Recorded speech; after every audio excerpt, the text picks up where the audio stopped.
6 p.m.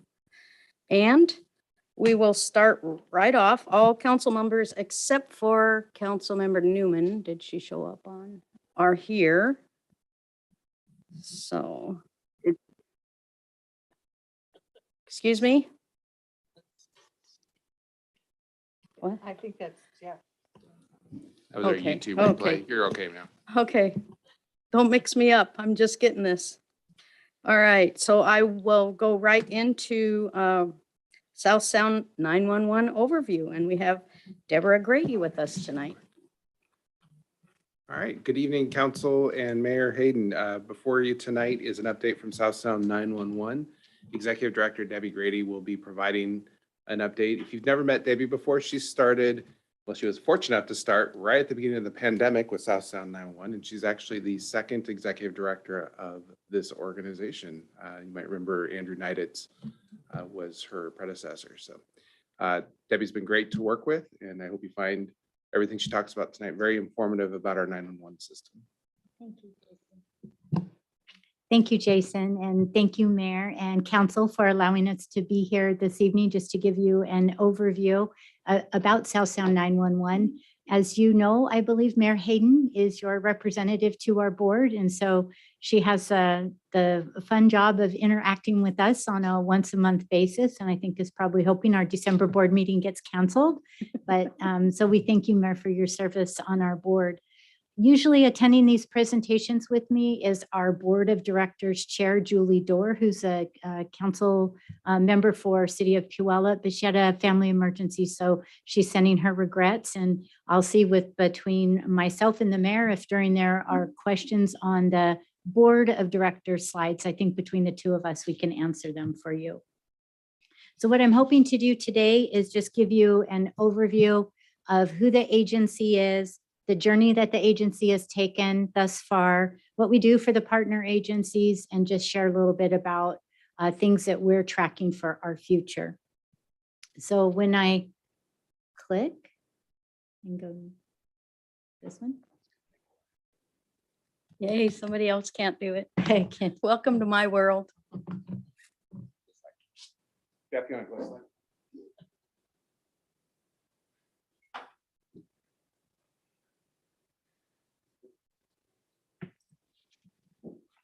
And the next slide. There we go. One more. There.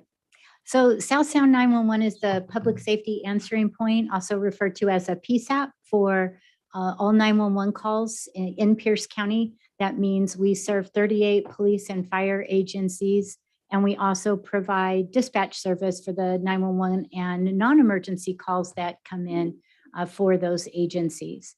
Also, under our responsibility is the 911 program office for the county, which means that our staff, we have staff on our team who work with the state 911 office to make sure we're staying on top of trends and things at both the state and a national level for 911. Because of our 911 program office, we also interact with all the other secondary 911 centers in the county. At the federal level, that would be Joint Base Lewis McChord. They have their own 911 center.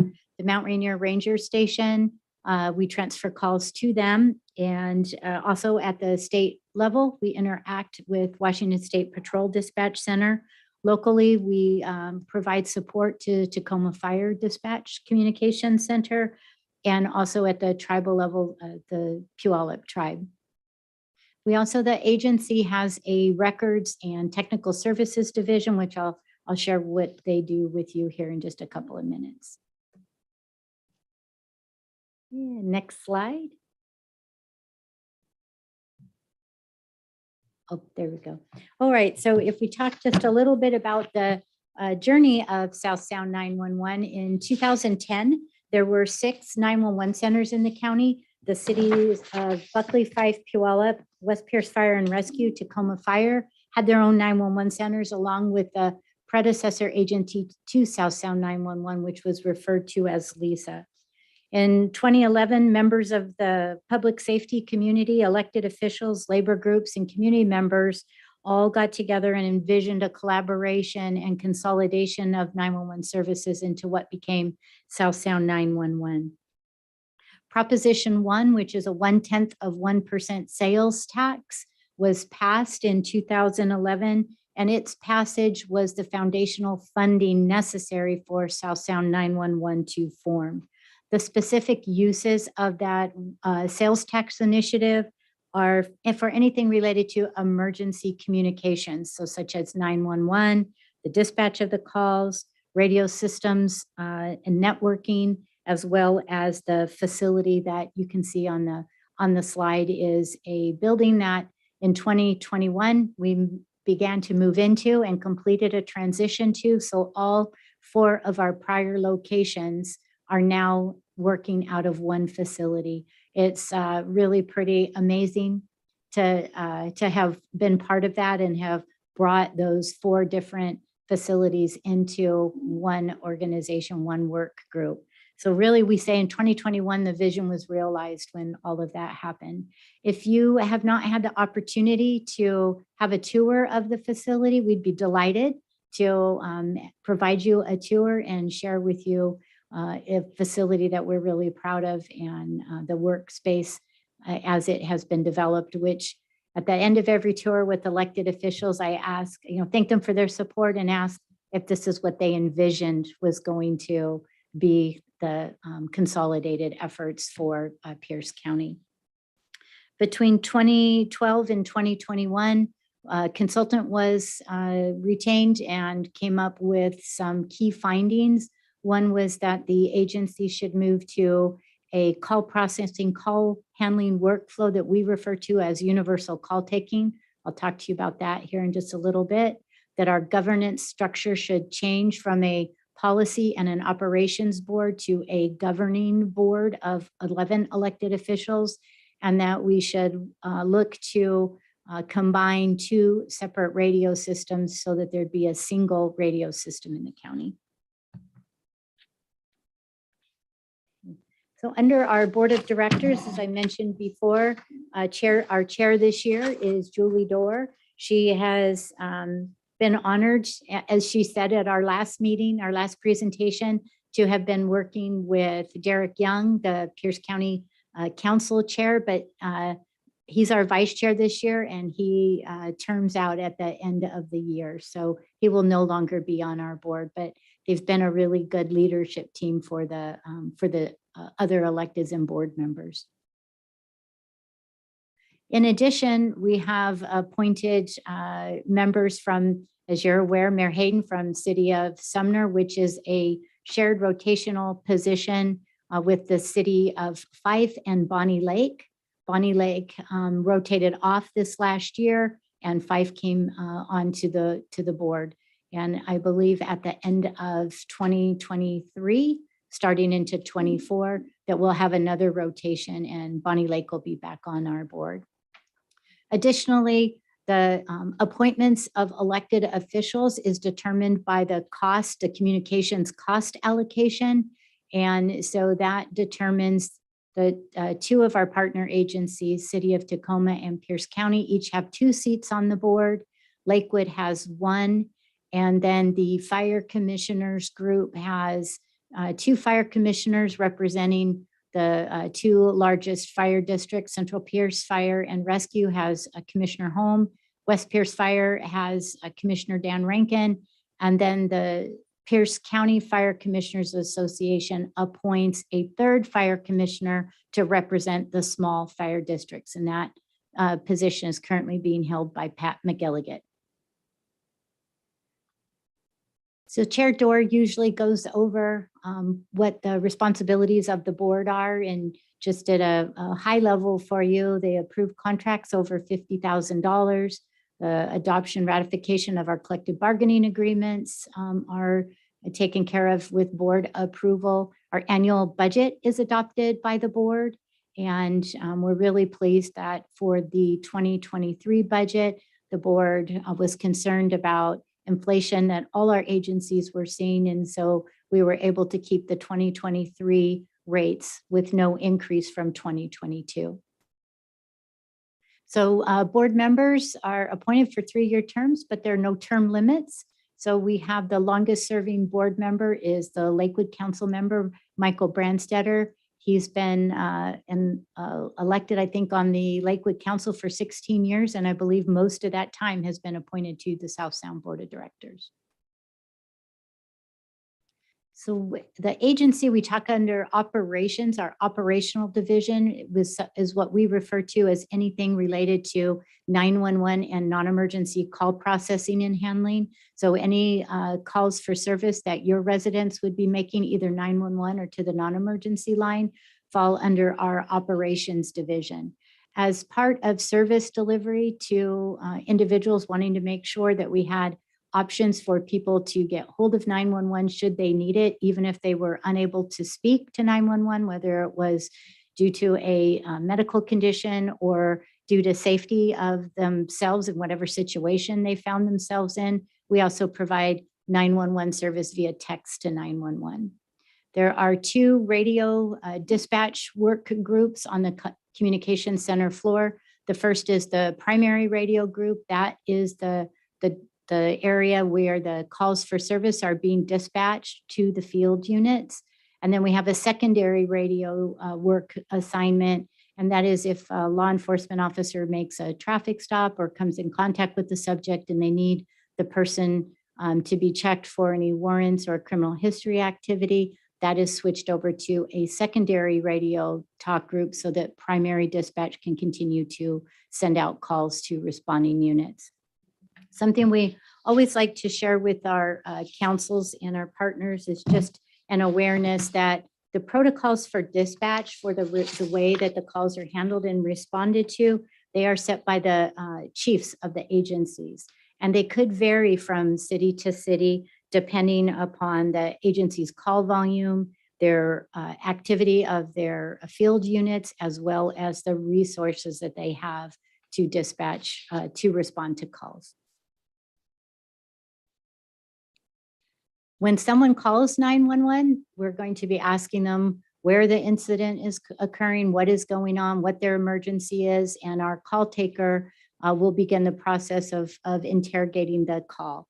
And so when I mentioned universal call taking, as of January of this year, we began a phased-in rollout of the universal call taking initiative, which means that when a caller calls 911, their call does not get transferred within South Sound 911. It stays with the call taker who answers their call.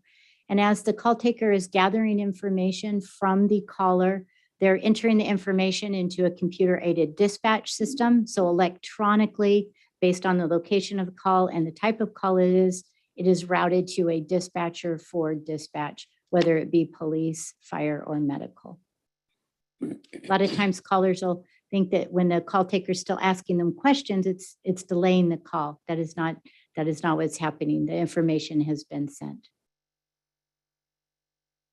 This slide is just to share with you the increase that we've seen in our calls for service from 2020 to 2021. We saw a 16% increase in call volume.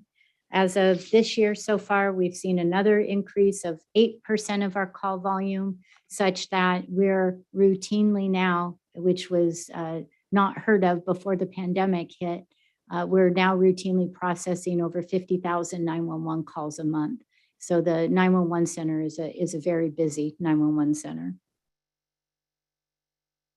On the support services side, this is where our records and technical services units are housed.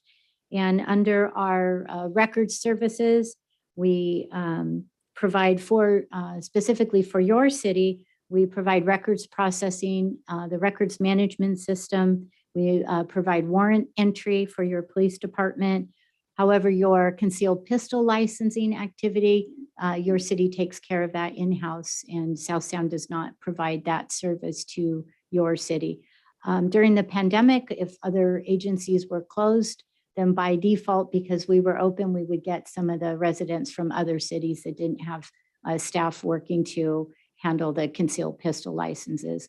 We saw anything related to firearm transactions during the pandemic, 155% increase. And so at that time, we had a significant backlog, which we've been very pleased to report to the board has now been back reduced and is at a manageable level. Yes, ma'am. Go ahead. So now, why is it the job of 911 to be in charge? You do want to? That way everybody else can hear you. Okay. I was just wondering why it's just the duty of the 911 to handle the pistol requests. That it was a function and a responsibility that we had prior to being South Sound 911 that the predecessor records handled as well, and is part of our charter to provide that service to the agencies that wish to do it. So there are different personnel that are handling those activities. And so that is just part of our records division.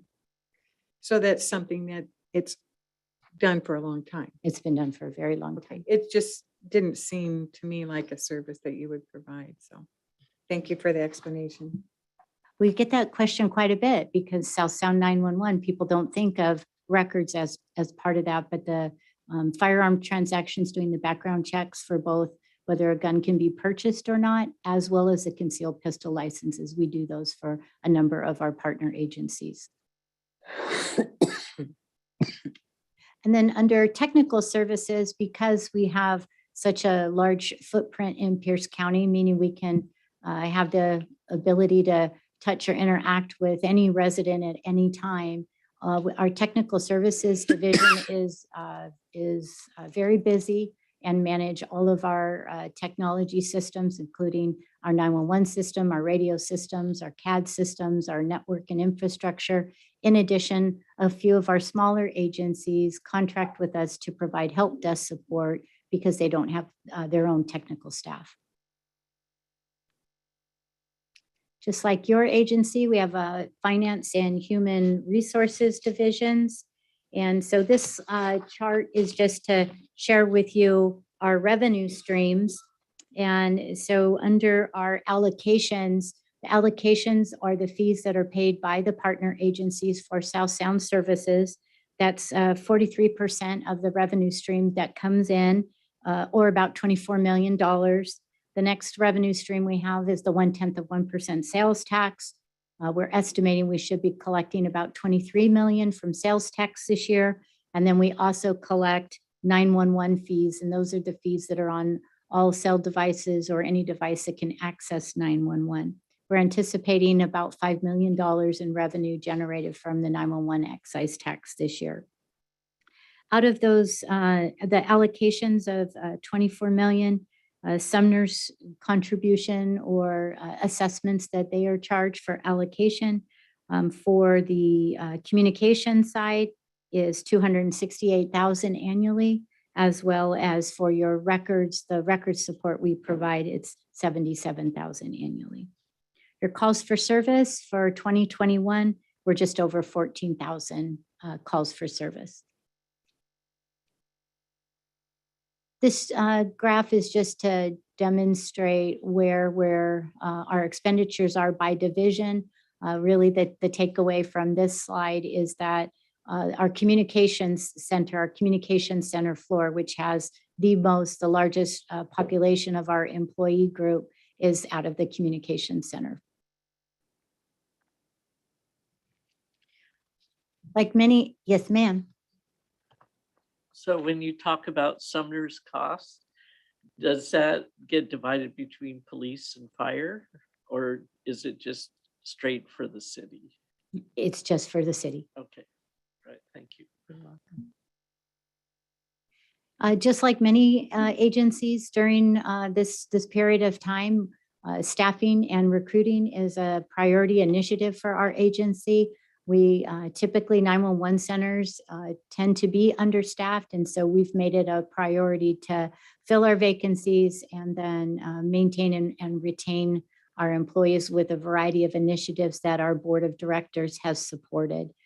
Currently on this slide, when we started doing these presentations, we had a current employee count of 219 out of 245, and as of today, that number is actually 234. So we're making progress and hope to continue to make good progress. In addition, we have a community relations team. They're responsible for our social media presence. If you don't follow us on Facebook, Twitter, or Instagram, you surely can. And our team does a really good job of trying to put out a content to the public that is interesting, relative, trendy, and also educates them about 911. We also, this year, the board approved a 911 educator. So we have an employee that is out in the community interacting with schools, anywhere that she has the opportunity to talk to kids about how to call 911, as well as we try to have a pretty significant presence in community events that our partner agencies might be hosting. So you might see us out at a fire open house or a national night out. You might see a South Sound 911 booth. This year also, we started a volunteer program and are very pleased to share with you that as of last week, we have 3 volunteers who have graciously decided to donate some of their time to the agency and work both in our records, our finance, and our community relations team. In addition to being very dedicated and caring about their jobs, what they're doing to be a link in the public safety chain, our employees really do care about the community and the citizens that they serve. So we have an in-house employee-driven charitable organization we refer to as South Sound 911 Cares. Right now, we just finished up a food drive for Thanksgiving holiday, but other drives have been back to school events, as well as we'll be adopting a couple of families for Christmas time. When we look at the future of South Sound 911, we're going to still be very busy. We're currently in process of looking for a vendor and going out for an RFP to replace our 20-plus-year-old records management system that is used by all of the law agencies.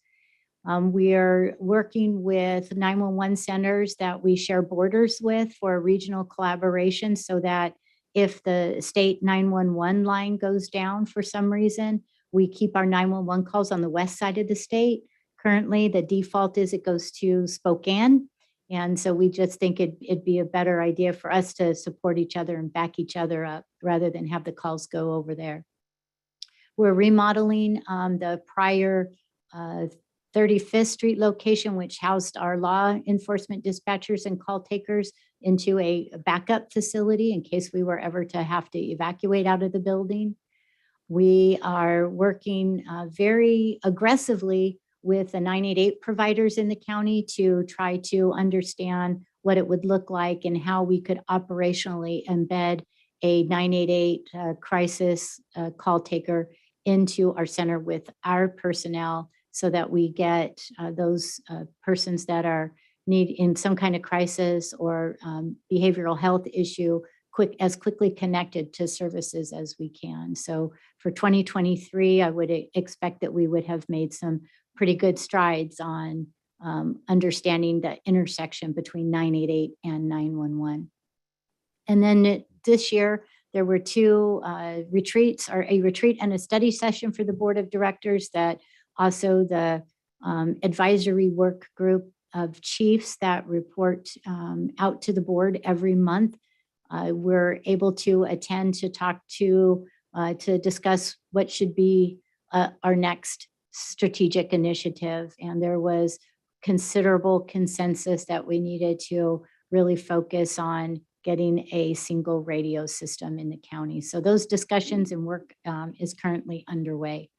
And we're hoping to hear more as we move into 2023. So that is all I have for you, but I'm happy to take any questions. For the record, I will announce that Councilmember Newman did show up at 6:03. And do I have any questions? Councilmember Cole. Yes, just one quick question. I didn't know, I wasn't aware that you could actually text 911. So is it just 911? It is. So you would just open up a text session like you normally do. And in the recipient piece, you would, instead of putting a contact, you would put 911 and then go down into your message and send your message. Okay, excellent. Thank you. You're welcome. Councilmember Stewart. Thank you. Great presentation, and I'm very interested in arranging a tour. How would I do that? You can reach out to your city, Mr. Jason here, and he can certainly connect us all together so that we can get you a tour scheduled. Okay, thank you very much. Councilmember Potato.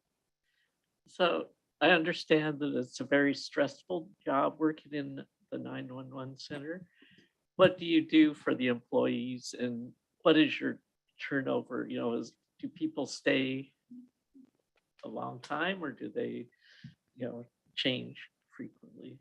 It's a really good question. Prior to the pandemic, I would say centers our size see about 17% turnover annually. The pandemic has created staffing situations for most, and the National Emergency Number Association is tracking that turnover for most comm centers is about 30% now. Ours is still staying in the 17 to 18% range. And certainly as we've gotten our staffing better so that there's less vacancies, more people to handle the calls and allow people opportunity to have work-life balance, has helped with our retention. The facility was designed with employee welfare in mind. And so for some folks, working out is a de-stressor. We have quiet rooms that employees can go to if they have a call and they just need to get off the floor for a minute. We have a employee-driven peer support team, as well as, just like most places, an employee assistance program and other counseling that's available to them.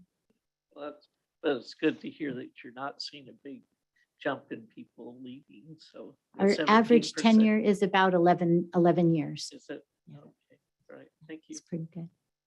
Anybody else? Oh, Councilmember Newman. Thank you. I have two questions and they're on two separate subjects. One,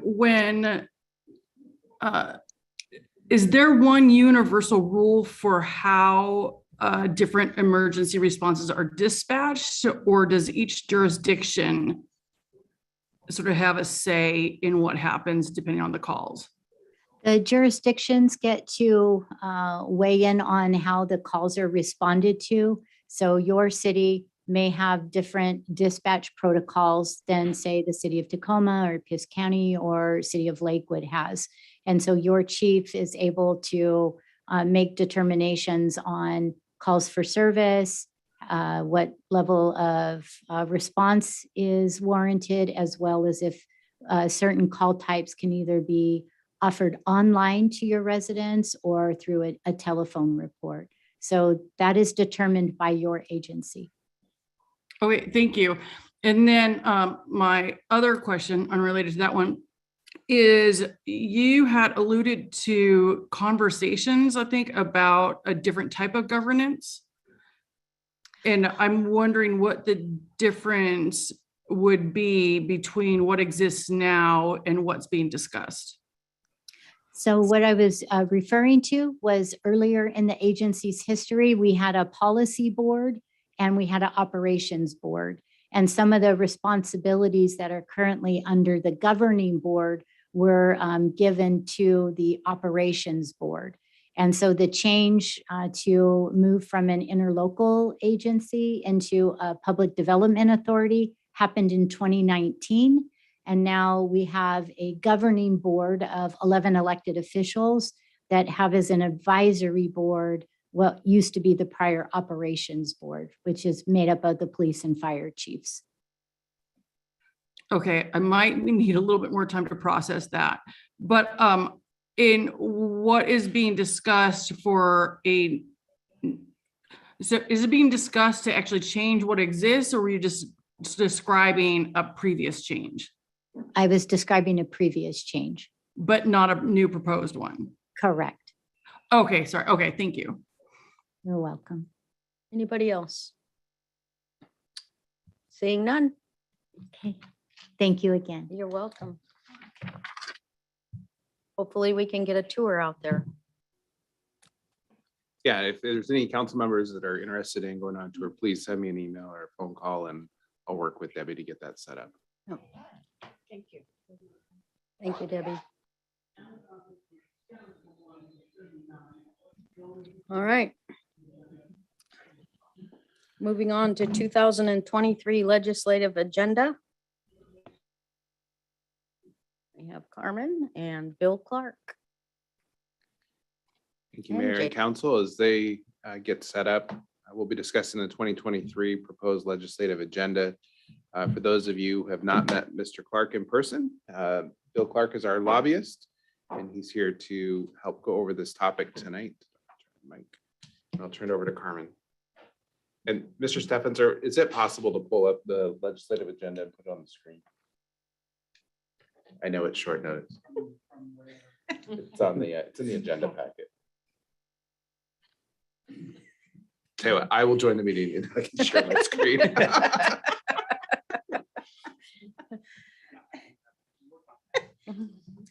Everyone doesn't have it memorized? Even I don't have it memorized. I have it in front of you. Good evening, council. Thank you for your time. It is that time of year when we pass budgets and start decorating for the holidays and set our legislative agenda, which is our main tool to let the state know what we need from them and what some of their choices, how they're affecting us.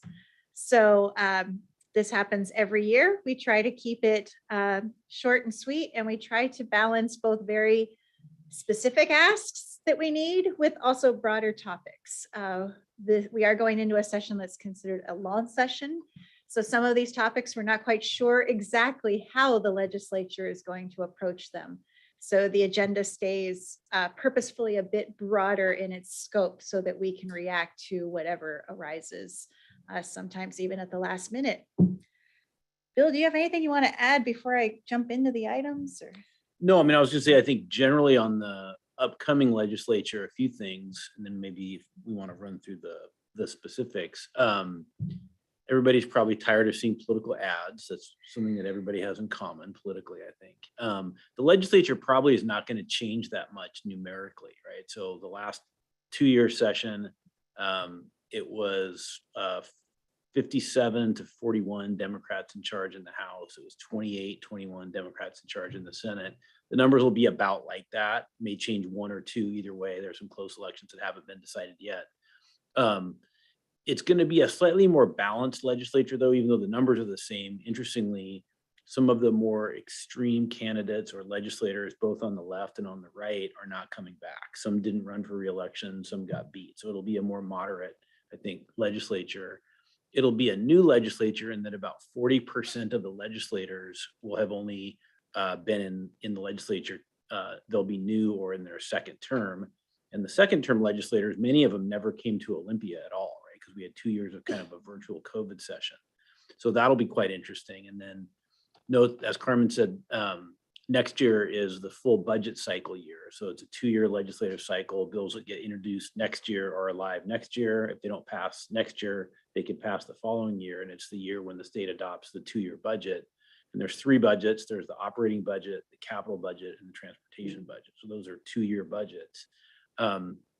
It'll be a challenging, I think a challenging budget environment, because as we see with the economy in the last 6 to 9 months, flattening growth, inflation, et cetera, probably will eat up most of the budget surplus they have. And that always makes it for a longer session because it makes the budget really hard. It's been pretty easy budget years the last 4 years because of either surpluses or because of federal money that was used to kind of prop up the budget during COVID. So it's a long session, which is 110 days. I wouldn't be, and that gets you to about late April. The first day of session is January 9th. I wouldn't be surprised if it drags into May or kind of early June, because they're likely going to have to make some pretty tough budget decisions this year. So that's kind of how it sets up. And then probably the final thing is it'll be back to normal, kind of normal, meaning more in-person hearings, in-person meetings, in-person floor action. They will use some virtual hearings and stuff like that. And it'll be interesting to see how much they still have like online testimony and Zoom testimony. which in one way is good because it makes it easier for the public to participate, makes it easier for local elected officials to participate. You don't have to drive all the way to Olympia to get 90 seconds of action before a committee. So hopefully they'll use the technology, I think, in a way that allows more people to participate. But it'll be a very interesting session with, I think, especially all of the new members and kind of the flattening revenue situation we're looking at. So yeah, that's my overview. And we'll go right from there into our budget asks. Sure. We put them right at the top. This is actually the first time you don't see any SR 410 interchange on here in a really long time. And that's because they're the way where those projects are with their funding and their process, there is no specific ask. So just in case any of our legislators are watching, we don't put it up there unless we need it. So what you do have on there is still a transportation one, and that's the River Grove pedestrian bridge. That's actually a capital ask. Representative Robertson really liked that project last year and put that in as capital request. It didn't make it, and so we're bringing it back. You might remember Sound Transit helped fund some of this design. What we're asking for is the balance to finish design.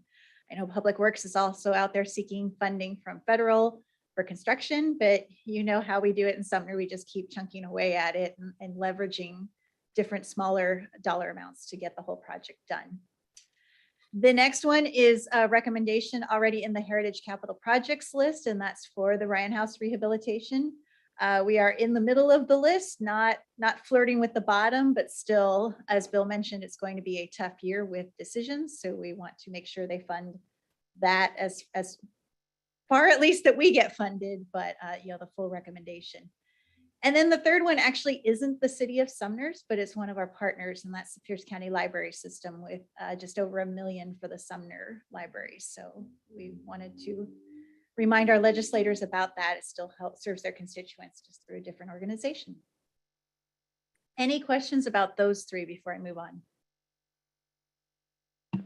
Go ahead, Cindy. Carmen, I'm really happy to see that the Pierce County Library System one is in there. Is there any way to, I just like highlight that or make it so it isn't just part of the whole thing, or because it is it's not us, right?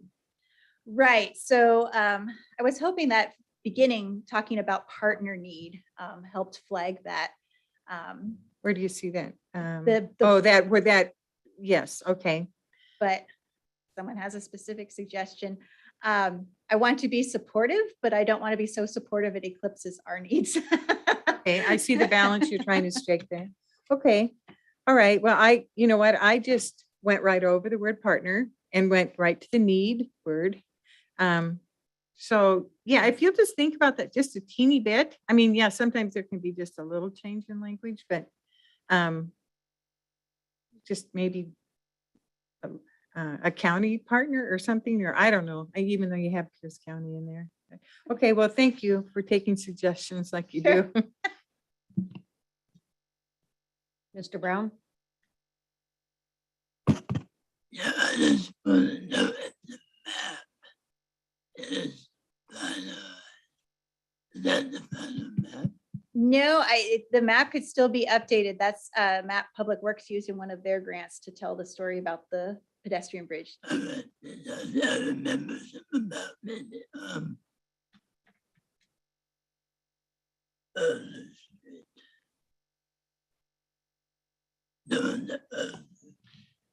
You're talking about where exactly it will future connect, because you're right, this map does not match the latest design approved by WashDOT.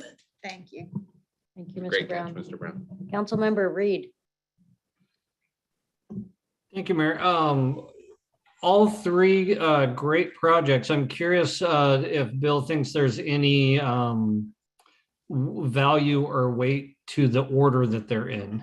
I'm not sure that I would put them in the exact same order, but I don't know with only 3 items if necessarily that's going to make a difference on trying to catch attention.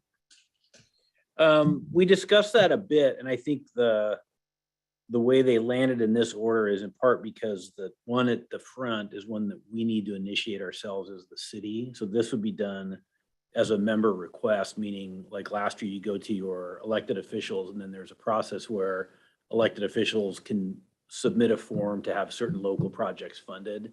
So since that takes a little more initiative on our part and on their part, we put that first.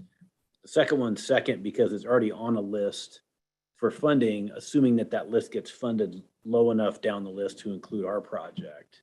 So it's already, this program will be funded. The question is, how much will it get funded, and will it get funded enough to include our project?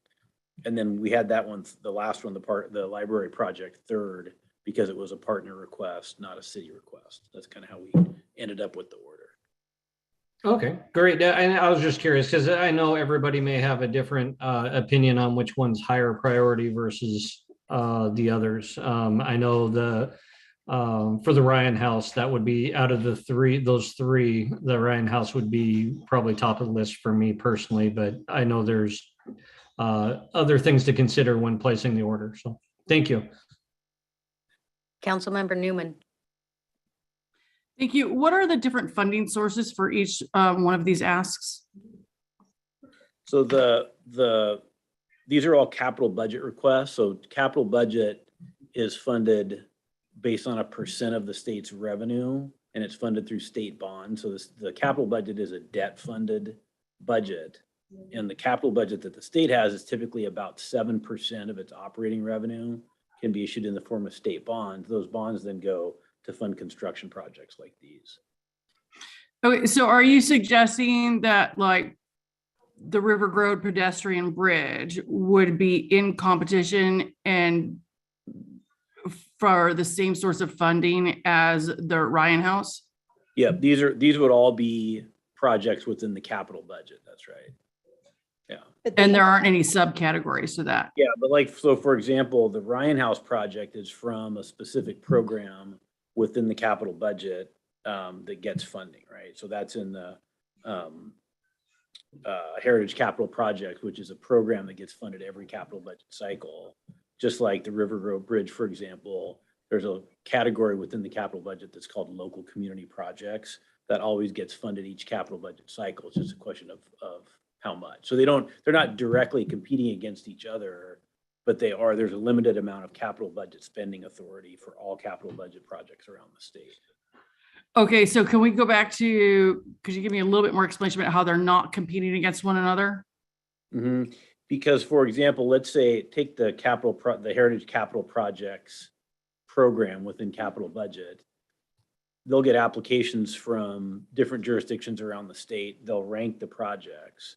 And let's say that program gets $30 million, the top $30 million worth of projects will get funded, regardless of whether or not River Road gets funded, for example. Right. Okay. So that's the subcategory issue that I was like speaking to. So that's a heritage capital. Yeah. And then River Grove would come out of what type of category? It's called local community projects. And so that's a separate process where there's not yet a list of known projects that'll get funded. Typically with local community projects, every legislative district in the state, all 49 districts, will have a certain number of projects that they can have funded. So like the River Grove, for example, will compete against everything else in the 31st district from counties, other cities, boys and girls clubs, other things like that. And library capital improvement has its own funding program, correct? Yeah, there's a separate program for library funding. That's right. Okay, so then I guess I am wondering and thank you, Bill. And then, so this question isn't for you. I think this is more for Carmen and Jason. Why would we make it a partner need and not one of our requests if it's not competing for the support for the library because of the community benefits? Why would we not make it one of our own requests since it comes out of a different fund and not competing with one of our other city projects?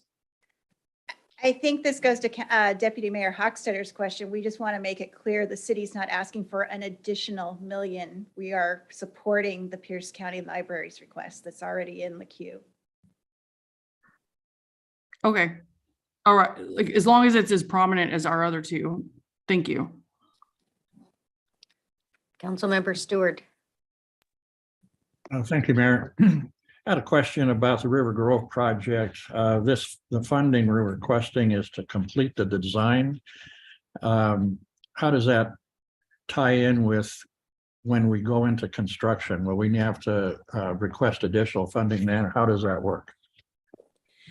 So we do have to request additional funding for construction, and if Mike Dolan can throw something at me if I do this wrong. But when you go after construction dollars, you usually get more success if your project's already designed. They like to fund things that will actually get built. So even though it is, I don't want to say just for design, this is important funding that then triggers our success to go after grants for construction dollars. Does that make sense? Yeah, that makes sense. I'm curious about the project itself. Is this going to be just city funded, or is this part of this funding from the state because it's over a state highway? So I know Sound Transit started the design funding because in their mind, it's station access, because it links these roughly 1,000 residents back to being able to walk to the station. So they started it. This is, I believe, our first state request. And then I know one of the grants we put in was a federal request that was about reconnecting neighborhoods that got cut off from amenities by highways, which, hello, this was made for this. Yeah, our goal is to get this designed and all the permits done and ready to go for construction. It's quite a bit of money. I don't remember what the total cost of it is. I think it's around $8 million. And typically the maximum we can get is 5 million from one granting agency. So this is going to take multiple granting agencies to really get this built. So if we have a design on the shelf and all the environmental work done, then it's easier to get those grants. Sure, that makes sense. I appreciate that explanation. Just one more added question. If we don't get funding from the legislature as a result of this question, what happens to the project design work? Again, we're also going after different granting agencies to complete the design. Okay. So this is one of many that we're approaching. Okay, good. Thank you very much. Councilmember Reed. Thank you.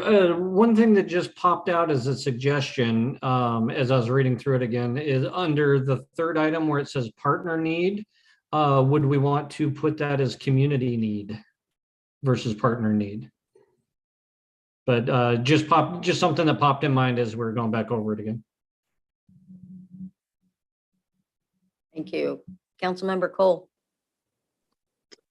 Just a quick question about the River Grove pedestrian bridge. Assuming that all the funding works out, whether it's federal grant or a couple federal grants, when, and I know that's for, well, we're looking at the design right now, but when would construction actually start or be anticipated to start? That's a good question. We need to finalize design and keep going after grant money. And then even some of the grant money that we're getting nowadays are years out before you can spend it.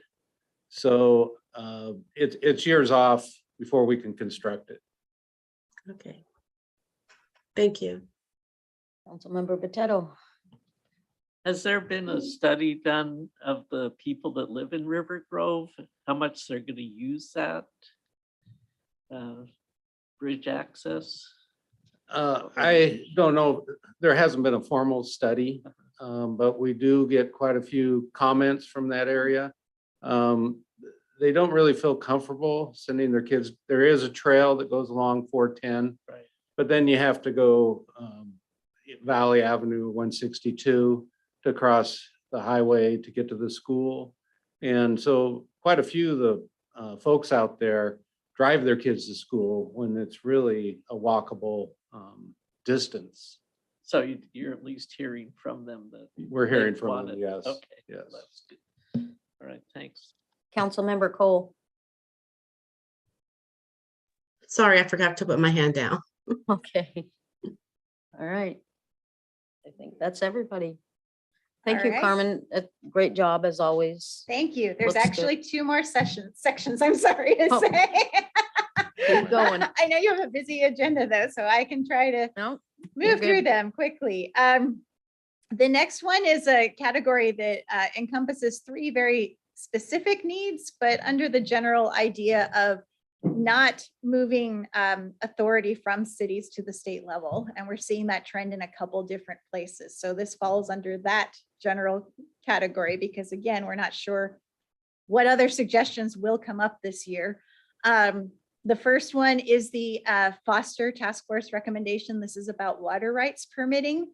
The interesting thing is Sumner is one of the test pilot programs. So actually whether this passes or not this year does not affect our program that's underway. But by being one of the test programs, we are, as our vision statement says, setting the standard of excellence. So we thought it was important to include it in our agenda because we do believe we are part of shaping what could be, very successful legislation coming up, even though it's not specific to our actual project. Did I say that all correctly? Okay. Bill knows this way better than I do. By the way, I will fix the overcapitalization on these next 2 items. I noticed a few things were capitalized that shouldn't be. The next one is the Public Works Assistance Account. This is an account that is very useful for doing public works infrastructure. Mike left in case there's any questions about that. Some of those funds were diverted for a period to help with school funding. That diversion sunsets 2023, and we are asking for them to restore that back to Public Works because cities like ours have a lot of different infrastructure projects. And then the last one is a return of one that was on your agenda last year, and that is affordable housing is really where we're seeing the bills come up that try to preempt local land use. This is a repeat of what you had last year. Most of the wording is the same. We did adjust it just a little bit to talk about engagement. If you were at our last open house, you saw how many people were in here with stickers and questions, talking directly to staff. They wouldn't have that access if that type of zoning planning moved to the state. We also acknowledge that for every city that has done a lot of work like Sumner, there are some cities who have not. So we have asked them to take almost a comp plan approach to that, which is, that the state only steps in if the cities are falling behind. So that was a suggestion from Ryan Windish. So those are the 3 items in this section. Anything else to add? No, just on the Public Works Assistance Account. I mean, I think on that point, it's a really critical year because that account's been kind of rated through the years. It's a state account. It gets tax revenue from the state real estate excise tax, from the state utility tax and the state solid waste tax, and then from loan repayments that have been loaned by the state going back to like the late 80s. Had it just been left alone, it would be like $1 billion a year loan fund specifically for local governments. But because the money keeps getting taken for education and other things, and it kind of cushioned the blow during the recession, it's been the loan amounts have been really about $100 million a year. If it can be fully funded, meaning left alone this year, it should get back to about $500 million per budget cycle. And it's really important for medium and smaller cities to use that program because it's a really user-friendly program with super low interest rates. So this is kind of the make or break year for that program. It's a major issue for, I think, all local governments. Good. Any other questions? That's it. All right, I will roll on to the last section. And that is, again, a repeat from, this was one item last year, but with the longer session, there are 3 subcategories of it, and that's the police reforms for safety. Working with the recriminalizing drug possession, that's the more permanent. Fix is the wrong word, but it's the word that pops to my mind for the Blake decision. The second is improve safety with revising the pursuit laws. And then the third is more of a general, again, that general piece of, encouraging legislators to continue to work with WASPIC so that the reforms, work on the ground as intended in the legislature. Okay. Any questions on that? Sounds good. And then the last bit is just reminding them that the 410 interchanges and White River restoration, even though there were no specific asks, did not go away. These are projects that, as you know, are very much happening right now. So we just didn't want our legislators to think, "Eh, I wonder what happened with that. Did they forget to put it on their agenda?" So that's why they're sitting here. Plus, it's, I think, nice to sometimes thank them for what they have done in recent sessions, not just keep asking for more. That's great. Anybody? Go ahead, Cindy.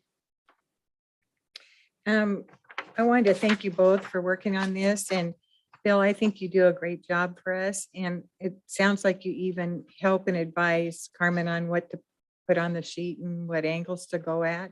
Is that right? Yeah, Or- we discuss it quite a bit. I think also to try to emphasize specific Sumner issues and also be supportive of the overall like AWC agenda too. There's some issues that AWC will focus on or local governments generally will focus on and try to highlight specific Sumner issues. So with Jason and Carmen, we kind of talk through what's the stuff that rises to that level that's important to emphasize for the city.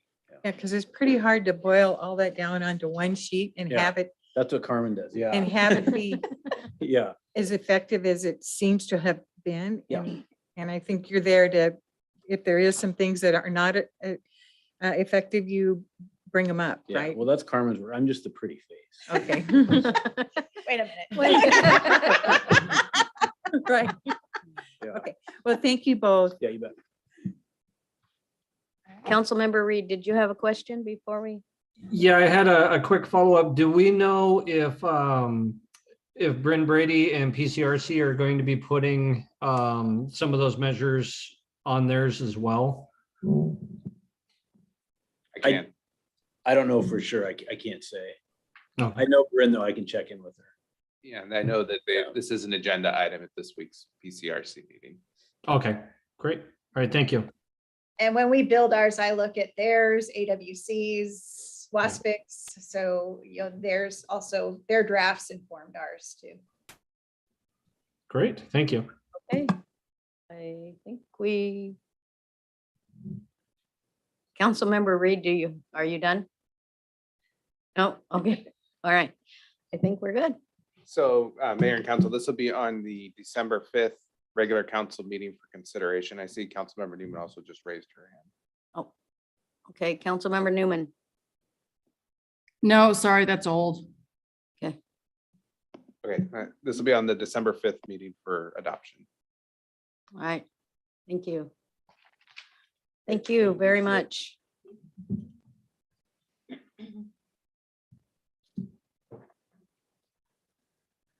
Okay, now our favorite 2023, 2024 biennial budget discussion. Thank you, Mayor. I'll just give Mr. Steffens a moment to pull up the presentation. And No pressure. Ms. Raymond is coming up, and Mr. Windish, if you want to make your way up here since you're up first.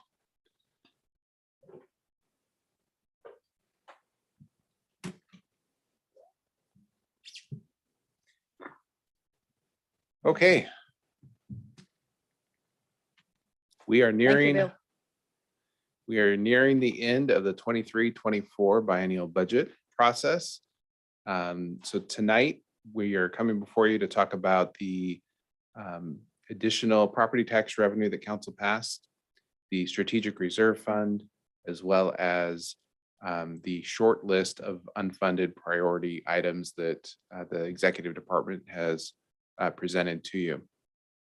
I did ask a couple staff members to come tonight to present on some specific issues, one of them being the MIC transit, which was postponed until tonight to talk about this as part of the overall budget process. Public Works will also talk about the sidewalk program funding and the overlay program. And Mr. Steffens will actually talk about the senior center ADA issues as well. So you'll be hearing about that tonight. And then the hope from tonight is to come back later on this evening and talk about what, if anything, council wants to fund off of that short list. And then also to answer any of council's other questions regarding the budget, because we are nearing the point of time where we are going to be doing our final budget document for your final adoption and consideration on December 5th, right? On December 5th, and then we have our second public hearing scheduled for November the 28th. Councilmember, Deputy Mayor Hochstetter. I hope I can remember my question. So the budget is the way it is. And some of the things that we do tonight will be money that's not in the budget already. Will it change the budget document at all? Yes. It will. So as a reminder, when we presented the budget to council originally, it was a balanced budget. But there was a lot of things that, were cut at the executive level by the mayor and myself. And then there was a shorter list of things that we said, hey, you know what? We did a lot of the cutting here, but there's some significant needs here that we think council should still consider funding. Use the chipper as an easy example, right? A piece of equipment that is 32 years old now. It's running on borrowed time that we don't have the funds to replace unless we allocate different revenue to that. So that money, there is money in, do we need to take the money out of this council strategic reserve? Or will it, and then Sure. put this whole thing in the budget? I just need a little bit of explanation about quite how this works. So originally, the only additional revenue that council had access to was the strategic reserve. But as you know, at the last regular council meeting, you increase property tax rates, which brings new revenue to the table that council then can allocate to these programs. Okay, for so equipment. when we allocate those, then that will be included in the budget. Correct. Okay, that's what I thought for a while, and then I started thinking that it would have, that you were gonna keep the budget as is, and this was a whole nother thing. Okay, great, thank you. So I'll turn it over to Cassandra, who will first talk about the council strategic reserve fund, and then we'll move on to. Okay, so as Mr. Wilson noted, one of the funding sources that council has is the City Council Strategic Reserve Fund. This was approved in fall of 2017. It became effective in tax year 2018. This was a levy rate that was dedicated to council action in either a budget or a budget amendment process. Started off again in tax year 2018. It's been reauthorized annually with the ad valorem property tax resolutions. Those funds accrue until they're allocated by council through the budget or the amendment process. The allocation that has been made since we began this program was in 2021. Council had actually initially allocated $1 million towards the Main and Wood project. We were able to receive additional construction grant funding for that project. So those funds were reallocated to the Woo Nerve project, the town center project. So at the end of 2022, that leaves a balance in that strategic kind of bucket of $754,000 and some change. Council's direction was to reauthorize that $350,000 allocation for tax year 2023 property tax. So the resolution is written to do so. So by the end of 2023, that bucket will be about $1.1 million that's available for council allocation either through this budget process for the adoption of the 23-24 or coming back in either future budget processes or a budget amendment. As you know, we do budget amendments throughout the biennium. Those go to Finance Committee for review and then are presented to council by ordinance. So those really are the opportunities to access these funds. Any questions? No? I can't see anybody online. Okay, thank you. So the other new revenue source in the 23-24 budget is the increase in the property tax. This was an increase to the city's portion of the property tax rate. The budget, the preliminary budget was built with a 1%. So it was budgeted and balanced based on a 1% increase over last year. With this additional levy capacity, this brings in a little over $360,000 of new revenue into 2023 that is available to allocate towards some of those unfunded projects that are listed later in the presentation. The levy included funding for street projects as well as the City Council Strategic Reserve. Those amounts have already been built into the financial model. So the amounts for the streets and the City Council, those were already built into what was presented and balanced. So really what we're looking at, the additional capacity for allocation, is this $360,778.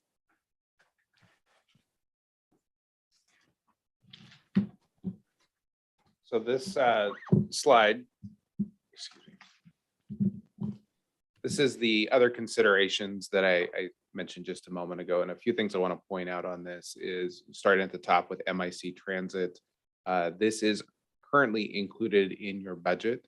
So if council still wants to keep that funded, that would have no change to the budget as presented prior to tonight. If council decides they do not want to move forward with MIC Transit, that would free up $165,000 back into the general fund for allocation to other programs or equipment. The other thing I wanted to point out is under sidewalk repairs, it's about halfway down. The request from Public Works was for $500,000. The executive department funded that at $200,000. So the delta there is $300,000. And then lastly, at the very bottom, for community partners, this is how we started our budget process. There was $275,000 worth of asks. The executive budget included $200,000 that council has already allocated out to those community partners.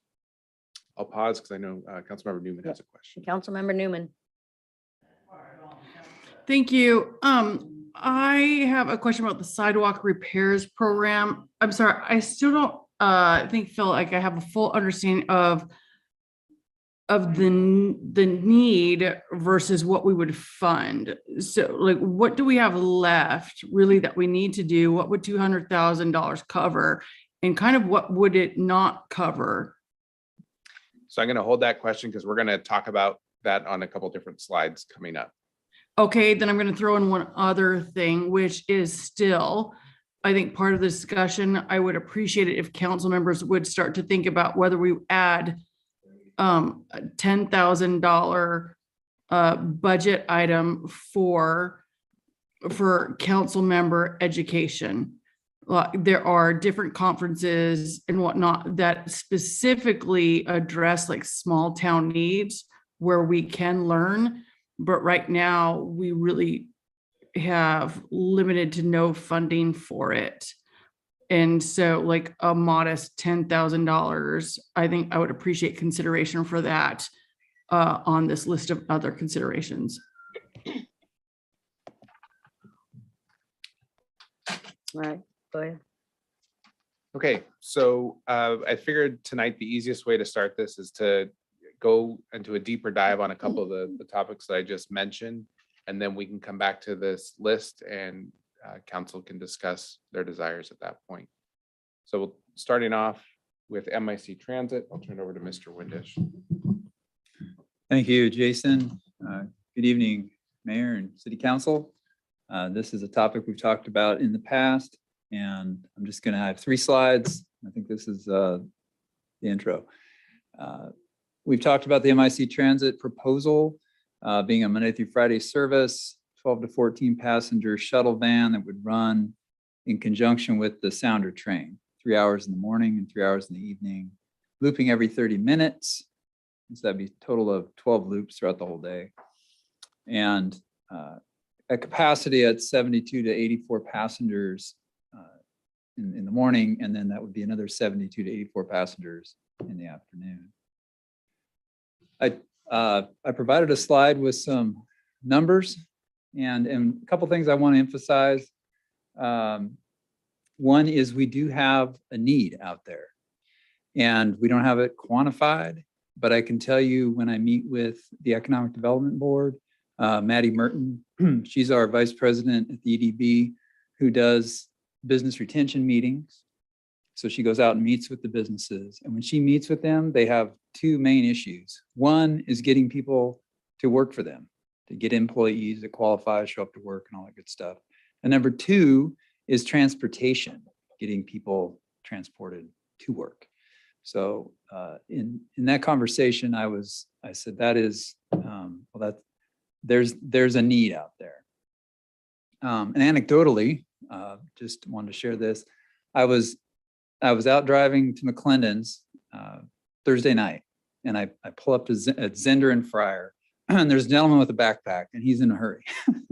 And I stopped, and he comes across the crosswalk, and he heads towards the station. I thought, that guy is going to the train for sure. So I drove down, stalked him a little bit. Anyhow, I waited at the train, and sure enough, he comes around the corner, and he got on the train as it arrived, and away it went.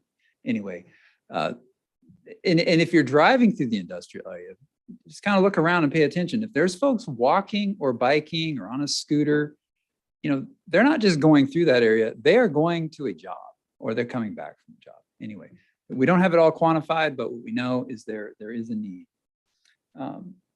And really, it's up to the city to do this. We've talked about this before, but when you look at the numbers on the next slide, you're not getting a large number of employees from any one place. So it really takes the city or a government entity to really kind of tile that together to make a system that people are going to want to participate in. And then I'll talk about the fares. So I did a little breakdown at $6 a ride, and that is a one-way ride. You need 115 rides in a day to have this system break even. Because remember, the city gets credit for every fare that's paid towards the base cost. And that is about 57, 58 round trips. And I think most of these riders, I would guess, will be round trip rides. And then there's the slide, and I'm sure you've had a chance to look at it also. I mean, it shows, if we get off the charts 100% ridership, we're way in the positive. If you get 50% or you get 25%, obviously the city's going to be showing, if you will, a loss. We're not going to cover all our costs. We're going to cover some of them. And then the last slide, I just want to emphasize that Bus Up, while they're really not under contract with us yet, they have been out there hustling, in contact with the four employers. They've been in contact with more than 4 employers, but these are the ones who've been responding and giving us data on their employees and where their employees live and what the potential is for ridership from those different companies. Amazon, I just a couple weeks ago signed a non-disclosure agreement, so we're waiting for data for their employees to come back. But this is just the beginning, right? If we can get, and this is being conservative, honestly. And so we are hoping that even with conservative numbers, we're going to get at launch, be in the 25% capacity range, if not better. So I'm optimistic that given a 12-month pilot project, by the end, we would be seeing a break-even situation. That's me being optimistic. So that is what I wanted to present tonight. Happy to answer any questions. Ryan, before we open it up for questions, would you mind touching on REI's workforce and where they're geographically living right now? Absolutely. Yeah. So REI gave us data. It was zip code data for their employees. And there's a good percentage of their employees that live in the Tacoma, Parkland, Spanaway, and Lakewood area, which I think are, and Bus Up agreed with me, are kind of the optimum location for potential riders because they're coming some distance, typically lower income areas, so more likely to be in need of transit. And then the other thing that goes along with REI is just their ethos of environmentalism. They want to do what's right for the health of the environment and do what's right for their employees as well. And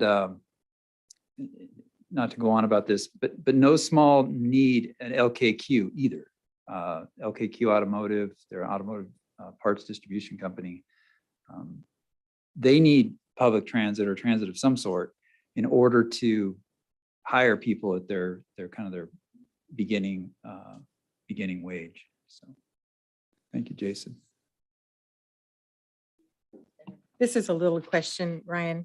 I sometimes have a hard time following charts, but what's the estimated workers with access? That, like for RII, it's 161. What is that the number of their employees, or what is that? What does that mean? What's in that column? That is the 5 to 10% are the rider. That's what we think will be the ridership. When you look at when you offer the access, you offer the ridership to 161 employees. Our estimate is that 5 to 10% of them would actually ride it. Okay, so that's an estimate by you. That isn't some kind of number that Bus Up came up with. Correct. 161 is a number that REI gave us Mhm. based on, like I was talking about, kind of employee locations and where they live. And then the 5 to 10% is an estimate that both Bus Up and I agree is a very conservative estimate, that you'd have 5 to 10% of those estimated workers with access actually riding it. So Bus Up didn't get any kind of halfway commitment from them that they'd have a certain amount of employees? The next step, once council approves it, would be to, and they've been given the documentation for actually signing up for the service, but the service isn't available yet. So they've reviewed the document, and I think they're ready to sign up as soon as it's available. Yes. Okay, all right, thank you.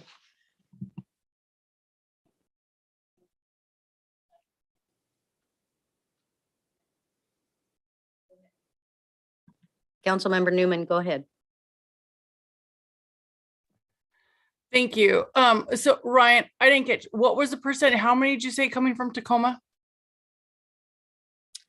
About 30 or 40% of their overall employees come from the Tacoma area. Okay, and that's Lakewood, significant. Tacoma, Parkland. Yeah.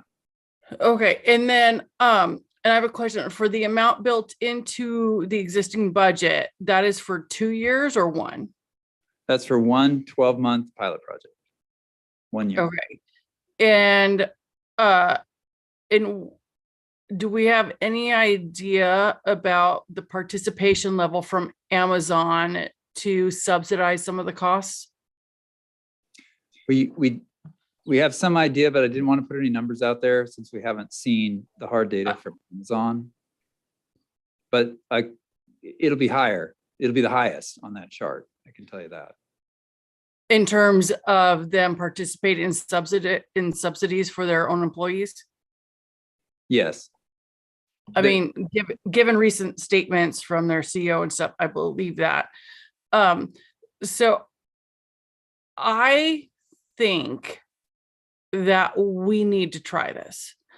And in part because first of all, there's a responsibility, like we have, and by we, I don't mean that we were there, but we as a city have collectively decided that we're going to create this job center north to us. And we have almost more employees going to work through our neighbor, like through our town, as many people as we have living here.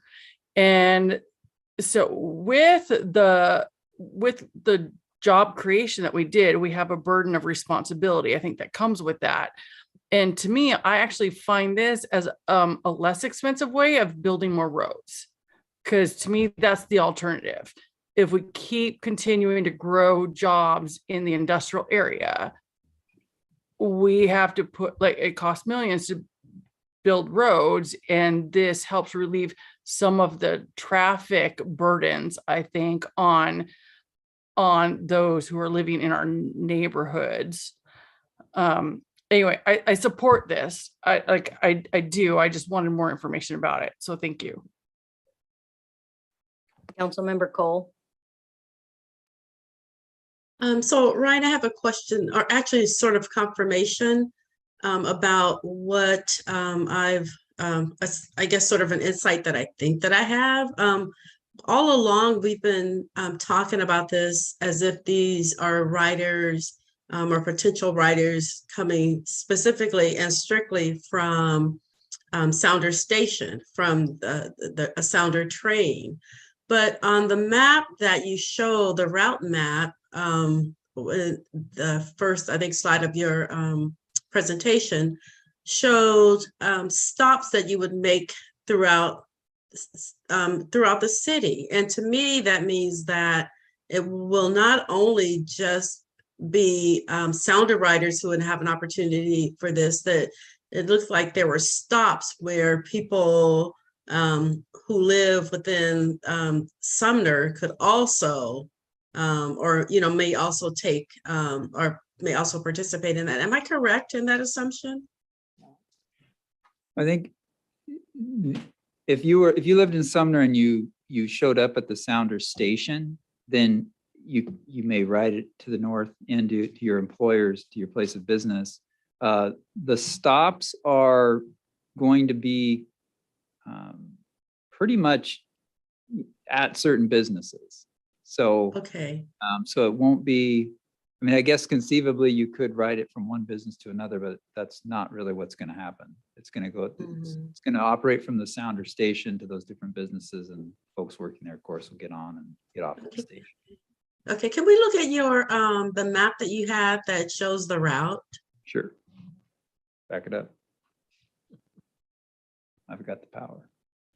Right, so are all of these locations A through H or I, they're all only at the in the industrial area?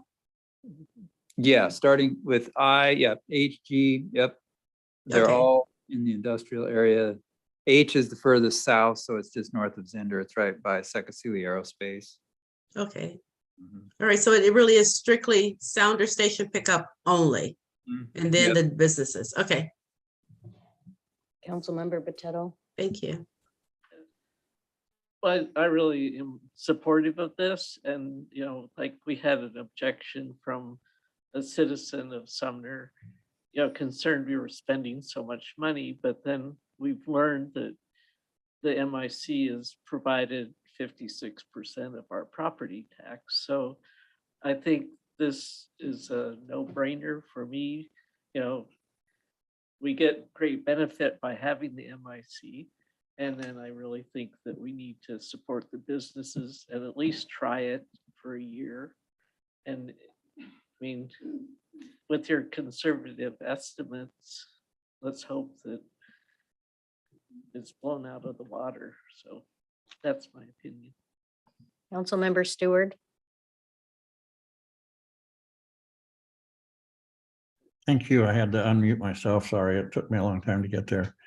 Ryan, thank you for this additional information and further work that you've done on this. I'm trying to be positive about this, but I want to tell you my feelings. With all due respect to my fellow council members, I don't think that the city of Sumner needs to be in the transportation business. I've said that all along. Number two, I don't trust this company. It sounds like a used car salesman pitch. I mean, I don't mean to be offensive to car salesmen, but it really sounds too good to be true. It doesn't appear to have any glitches in it.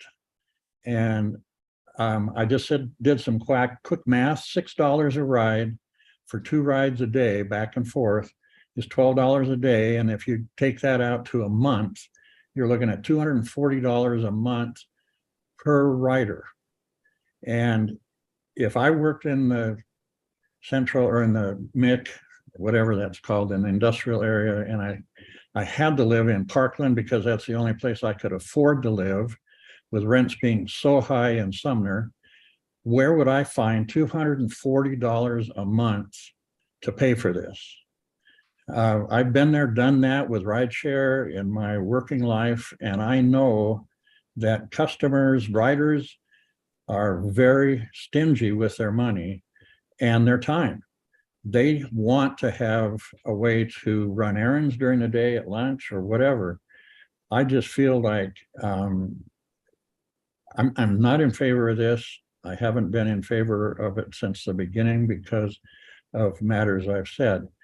If for some reason, if it does ultimately go through and we decide maybe it's a good deal, we owe it to these business owners, et cetera, I would like to put a footnote in the contract that we have the right to cancel it without penalty if it doesn't break even by the end of the first year. Because I think we're going to sign up for this and we're going to regret it down the road because it's not going to be as successful as they predict. Thank you. Anybody else? Go ahead. It sounds like the council is in favor of this, and I'm not gonna continue to talk about my apprehensions. But I do think we need to say this isn't public transportation. This is transportation that goes to that area where the businesses are registering those riders. And they, hopefully they will be helping to pay. That's my hope, that it that it won't be coming out of their pocket. It will be a support that their companies give them. So I just think that we need to just make it real clear. This isn't where other people can go and catch it and go around. This is just for work people out there. And I just want that issue cleared up. And then otherwise, if we do give it a good try, I think we need to look at the fact that I don't think it should be something, if it becomes a successful program, I think that the businesses need to help support it. I don't think it should be a city-only project from now on out for the next 10 years. I think that has to be that we get some, once we work it out and get it going, that we have some support from the large businesses out there. So that's all I have to say. Thank you. Councilmember Brown, did you have a question? Go ahead. The $12 is paid by the business, right? I believe the 4 businesses we're talking to, they'll either pay all of that or part of that. But some of the businesses, they would have the option. They would basically make it available to their employees at their cost. They would have to pay for it. But most of the bigger businesses are required through the commute trip reduction requirements to contribute to reducing commute trips. And they have a certain amount of money that they do every month for that for their employees. The bigger companies will be covering the cost for their employees. If not only, they may only be covering part of the cost, but I think the larger companies that we're talking to will be covering the entire cost. I mean, again, it's an incentive also to have people in there working, doing the job, so. All right, thank you. All right, I don't, oh, you're too close. Sorry. You have to go out there and put your hand up. Go ahead. So if I recall from the presentation given by Bus Up, didn't they speak about a 6 or 12-month, contract initially, and then it was up to us to decide whether we want to renew. So there wouldn't really be we're not tied into more than 1 year, correct? Correct, yeah. In fact, at 6 months, we decide if we go or no go for the Okay. next 6 months. So if there's nobody riding it, it's complete failure, we could pull out. Okay, so I think, in light of some reluctance by Mr. Stewart, I would suggest that, we really look at it at 6 months, and then if we can continue on, then we will. I do think it's important just to point out, while we can terminate after 6 months, there are some costs that we would have to carry through the 12-month period. So just wanted to make sure the council is aware of that. Mr. Stewart, did you have another one? Yes, I do. I'm trying to come up with anything to make sure that this works for me or for the city. Brian, you probably haven't had a chance to think about this, but I know you've spent a lot of time on this, and I know that it seems to me that there will be, this could be a drain on one of your staff members, whether it's you or someone else. So I think we need to also consider the cost, the city's cost of making this work. So do you have any ideas how much that would be? I mean, we're going to have to hire a new FTE to be able to administer this program, or cover any of the costs.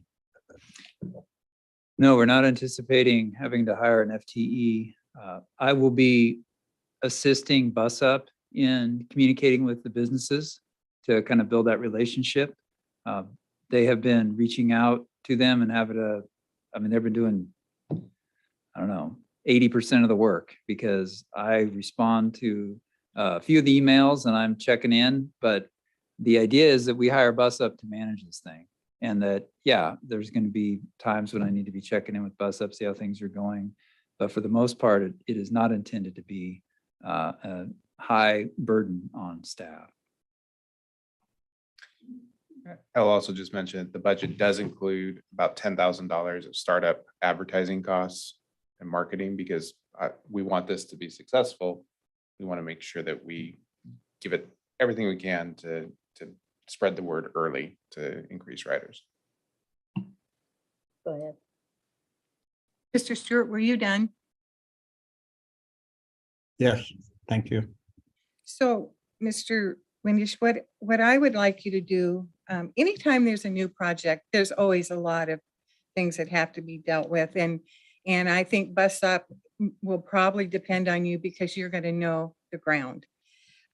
I would like you to track your time so that we have that when we evaluate this system again, we really understand how much staff effort it takes to, I know we're going to have to credit in that it's some of it that is going to take to launch. I get that. So, but I just think it's just as a fair part of the analysis, we need to have that, not just fares or interest. Mhm. So thank you. Anybody else? All right. Let me just that. So Jason, are you asking for us to sort of make a decision on this now, whether this stays in the budget as is before we move on to the next item, or are you going to group it all together? I think it's important that on this one, we decide earlier than later before looping it all together. What I'm hearing is there's enough support to move this, to keep it in the budget. And if that's the case, then this will be on the December 5th regular business during the regular council meeting for council to approve the contract. The money portion of it is that allocation is already included in the budget. So it'd only be one action by council, and that's approving the contract itself. Okay. All right. All right.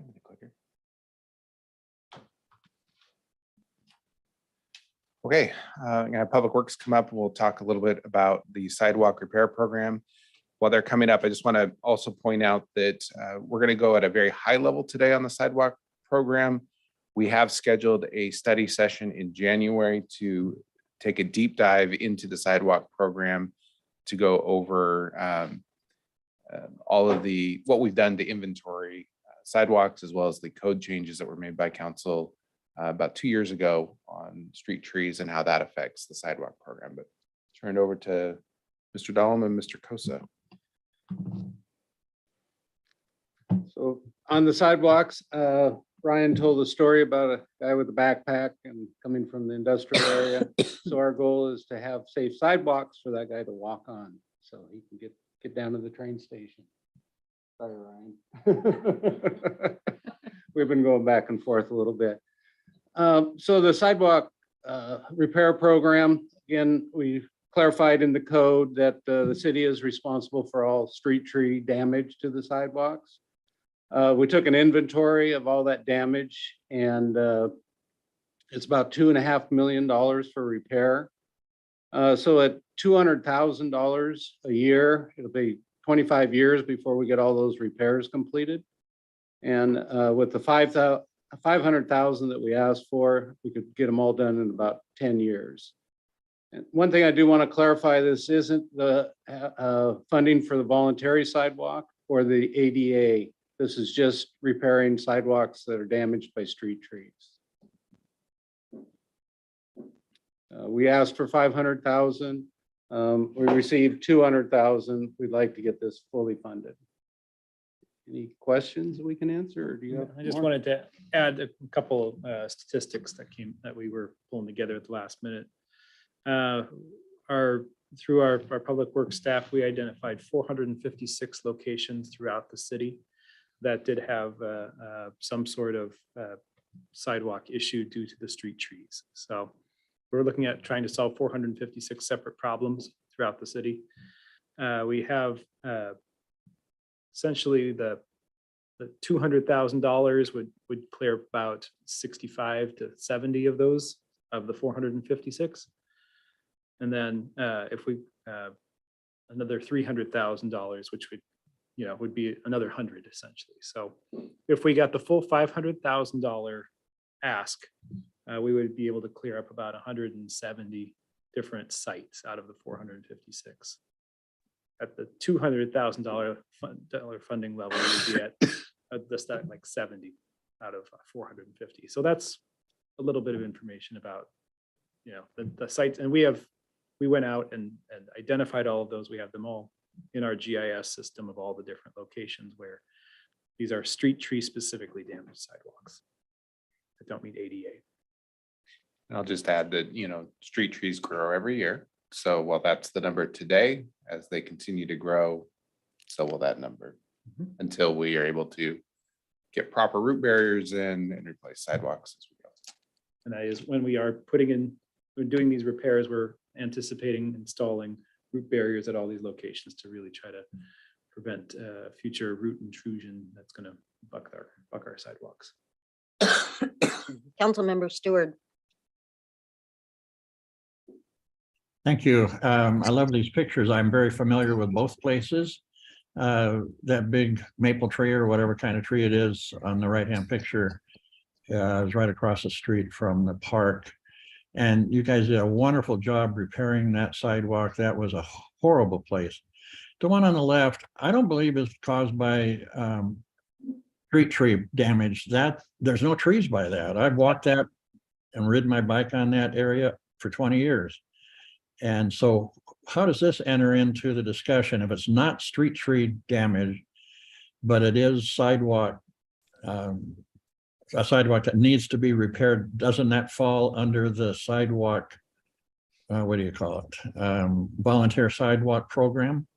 Yes, so that picture kind of is the other side of the coin where there is, someone who may or may not be, that might be a sidewalk that receives a complaint. There is no street tree there. We do not have an obligation to fix that. That would be a homeowner responsibility sidewalk. So that kind of goes back to we have more than just one project or one program for fixing all of our sidewalks, because that would be one where we would try to partner with the homeowner to get that one fixed. It's more just deteriorating rather than being, upheaved by the roots. So yeah, that one, that's the other side of the coin that we're talking specifically about the street tree damaged ones on this slide. That's another example of some sidewalks we have. Okay, Michael, do you know what the cost was to repair the picture on the right, that sidewalk? Just roughly how much that was? I am not, I can get that information and get back with you on that. I do know that FlexiPave product was more expensive, and even with our bid that we received, the contractor was not really pleased because he ended up finding out that it was more expensive than he anticipated in his bid. So though it is not an inexpensive endeavor to work with that FlexiPave. That we're going to use those in limited situations, but I'm thinking is in the $300 I think per square yard variety.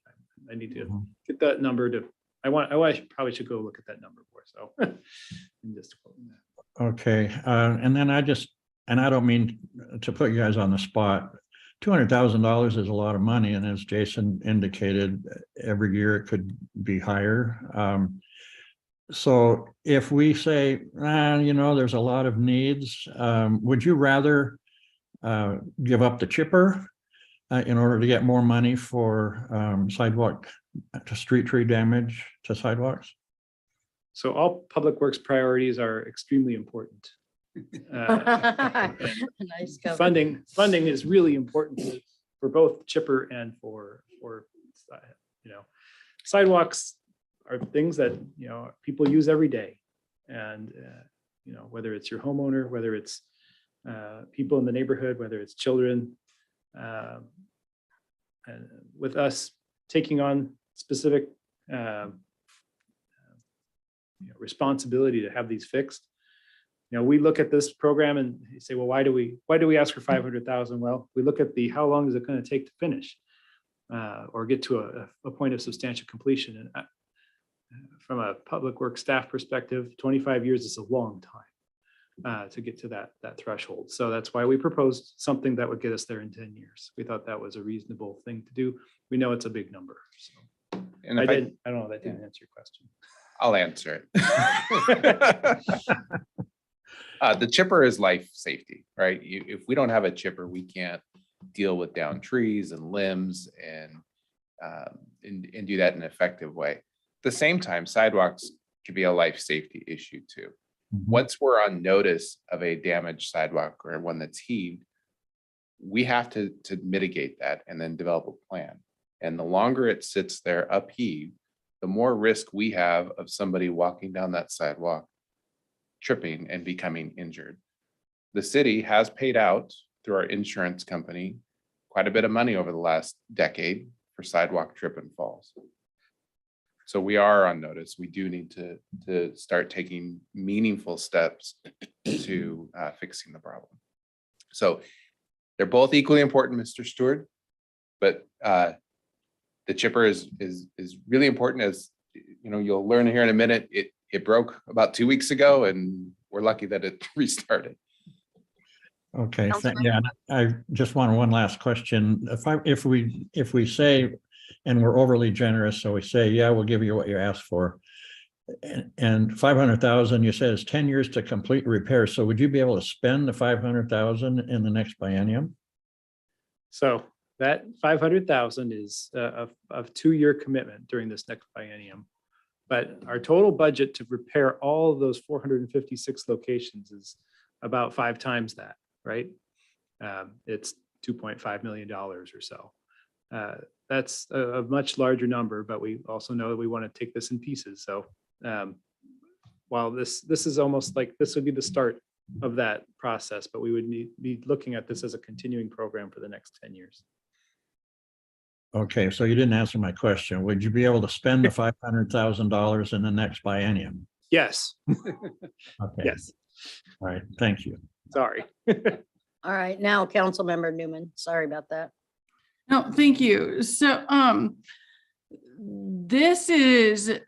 so the funds that we're talking about, including the 2.5 million, that is just because of city tree damage and not because of private property owner damage?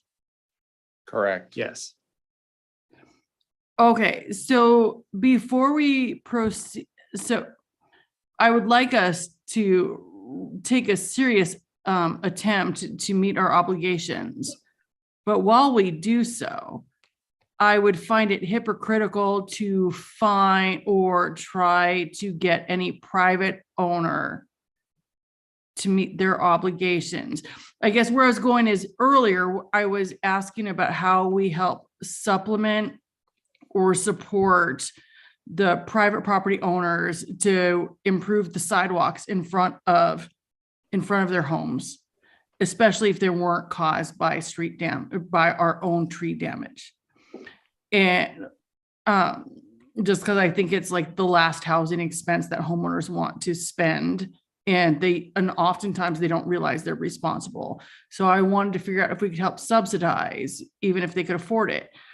But in the meantime, if we have not cleaned up our own house, I guess so I will let that part go, but I want to make sure then that we are cleaning up our own house and not finding others for what we're also guilty. Ms. Marquez may want to weigh in on this, but there is a definite requirement that we handle the worst sidewalks first. And that's what Public Works has prioritized and will be working down that list. The budget also includes funding for the Helping Homeowners Sidewalk Repair Program. And that is really those private owned sidewalks that do not have a street tree nexus to help them get replacement funds on a, hopefully a 50-50 split, but it might be more generous or less generous depending on the exact location of those sidewalks and design. One of the things that we've ran into, particularly on the voluntary sidewalk program, is when you're replacing the sidewalk, it's not just the sidewalk that's affected a lot of times. It's the curb, it's the gutter, it's the storm systems that all need to be looked at.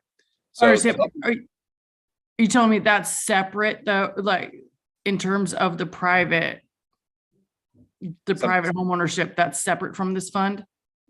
yes, it is. That's a separate line item in the budget, and it's really handled through the city becomes aware of a sidewalk deficiency. We put the homeowner on notice, and then we can work in the budget cycle, the future budget cycle, to allocate funds to help them replace their sidewalk. Okay, thank you. So we have this wonderful tree program where trees are planted through town. What is being done to make sure that they aren't going to be problems in the future? So that goes back to, I briefly talked about that root barrier. What we do is we, on our current standard detail for installing those new street trees, there's a root barrier that's installed. Essentially, that's a vertically installed piece of plastic, basically. And that's right next to the sidewalk. So if the sidewalk is here underground, there's that barrier. And that really keeps those roots from a tree from growing up and kind of pushing that sidewalk up. It makes sure that those roots stay below. And so we're seeing good success with that, where we aren't having a lot of the heaving that we have with the older street trees that don't have that root barrier installed. So in the future, we'll have hopefully none of this problem. But for now, we're dealing with a lot of trees that have been growing for a very long time and are gorgeous, but need to be thought through about how we're going to keep our sidewalk next to them. Okay, thank you. Deputy Mayor Hofstadter.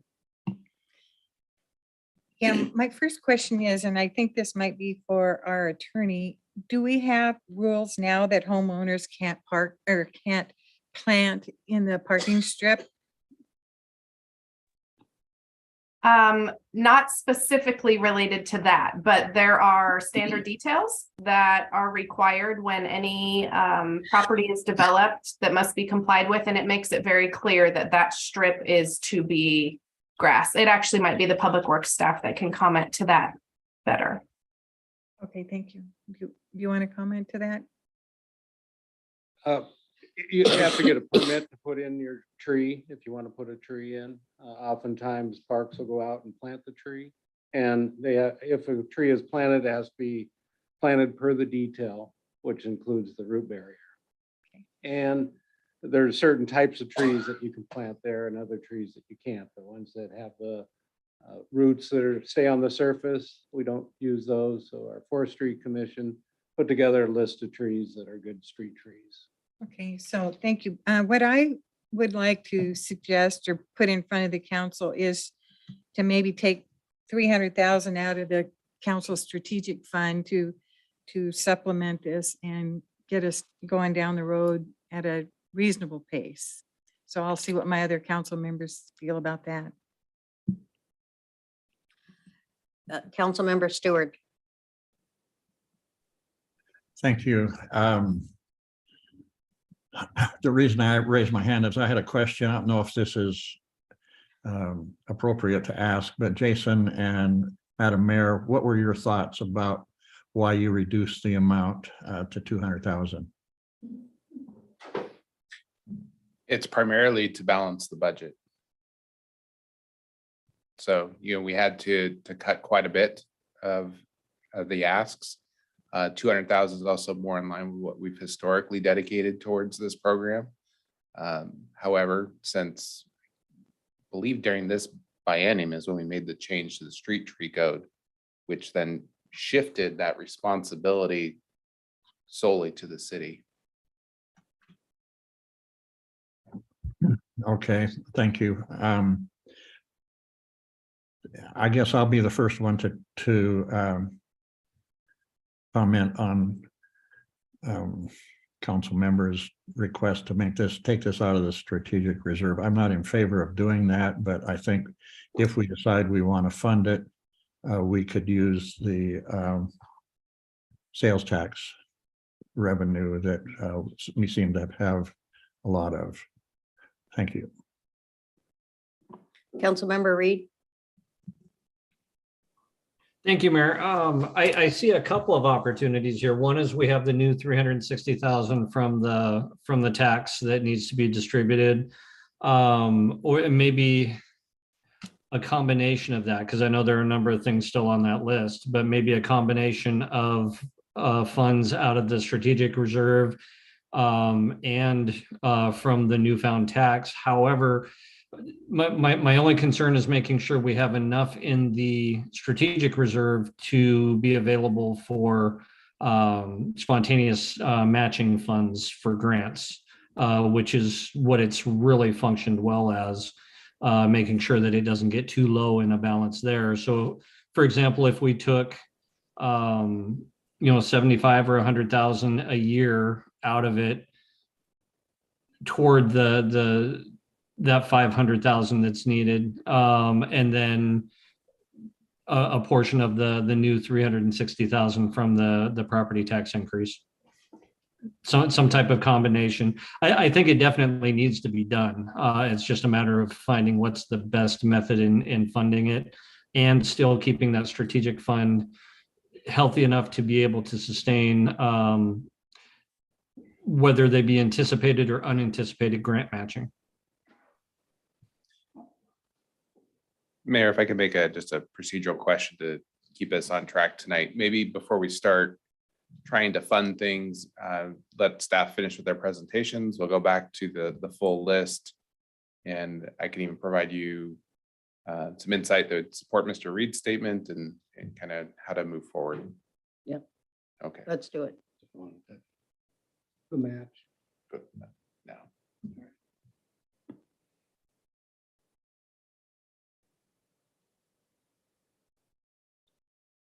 Jeff, I think it clicked off the. Help me. That's right. Maybe we need to put some more clickers in our budget.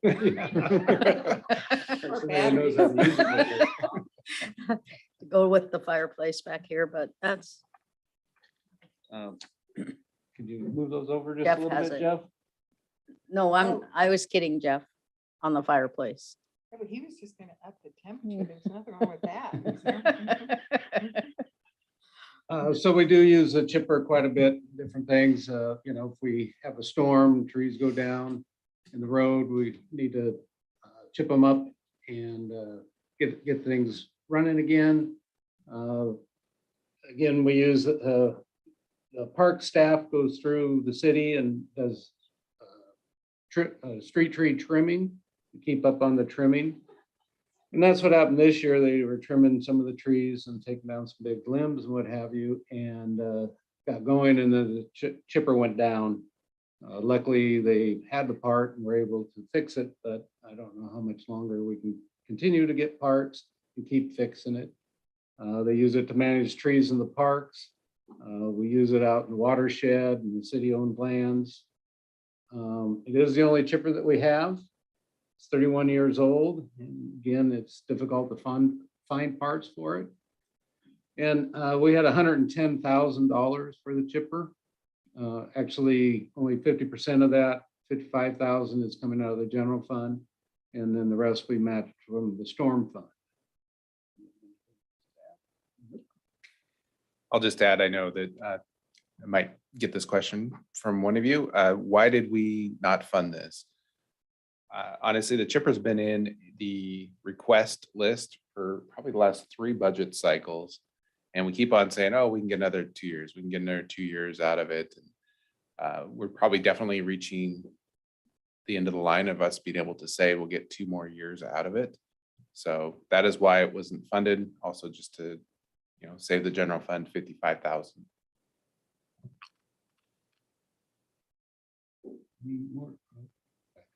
Reed. Patrick Reed. Go ahead, Mr. Reed. Thank you. So as far as frequency of use, is that like weekly, daily, weekly, monthly?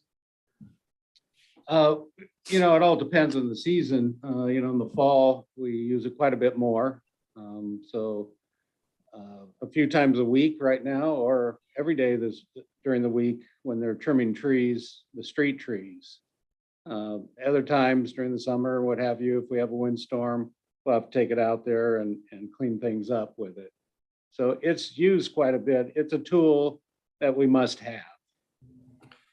And that leads me to, do we know what the cost or even accessibility would be for rentals during those timeframes, and whether or not, I don't want to call it a brush pile, but if there's an opportunity for some of the smaller jobs to be consolidated and then do a rental to clean them up, that type of thing. Well, that would put a lot of extra work on our staff. Again, if we have a big windstorm, we can't clear that stuff out of the way that easy immediately, especially if it happens in the, road gets closed at night, we want to clean it up. We can't go and rent one. I do really believe that this is a tool that we need to have in-house and not have to go out and rent it every time we need one. Okay. All right. Thank you. Anybody? Go ahead. Does the cemetery ever get to use a chipper? Yes, cemetery uses it too. Okay, but they have a pile the size of a small house out there. So apparently they have been Chipper's broken. on the last on the list. So anyways, I'm totally in favor of you getting the chipper. It was one of the first things on my list because when we have so many trees in this area and we've had a lot of growth of leaves, which makes for heaviness, and there's a lot of breakage. And I just think it's something that our citizens expect our crew to come out and clean a closed road and do it as soon as possible. So I think it's just right up there on our list. Anybody else? Okay.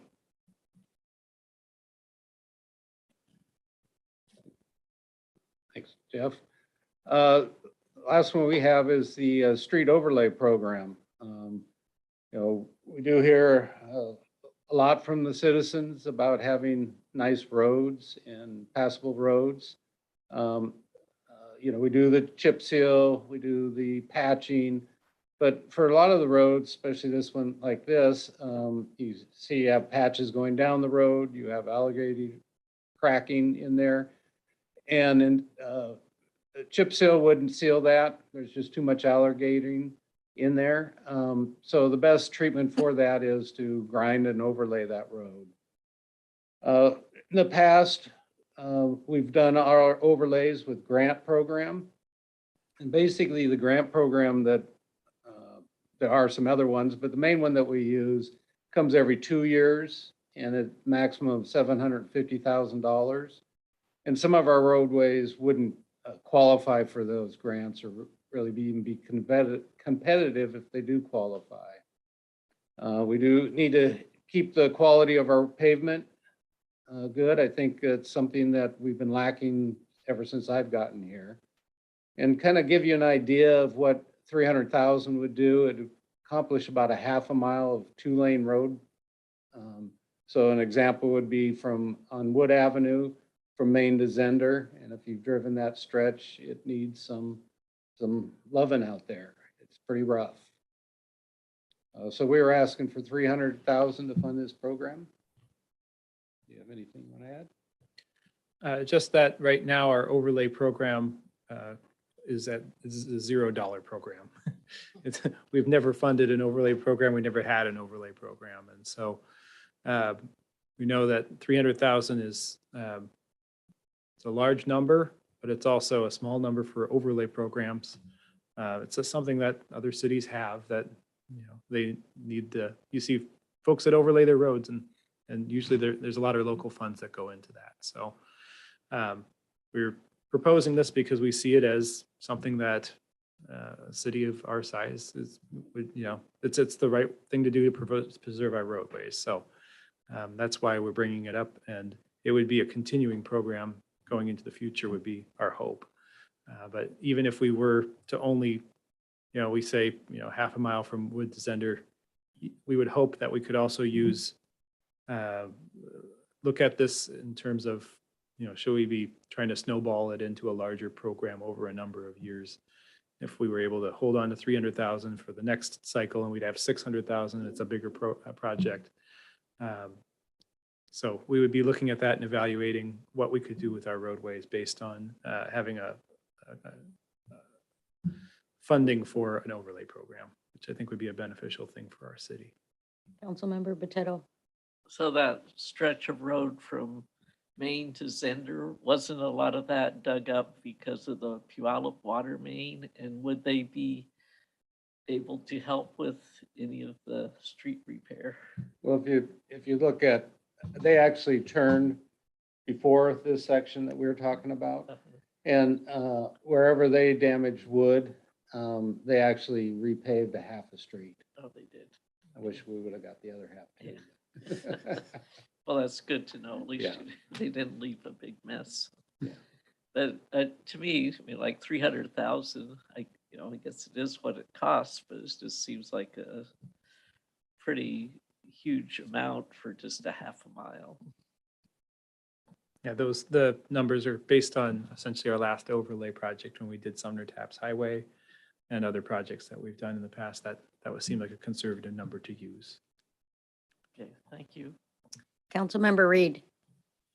Thank you. So the ask is not just a one-time 300 for the biennium. The ask is actually for an ongoing account or program that would be funded each biennium. That's correct. Okay.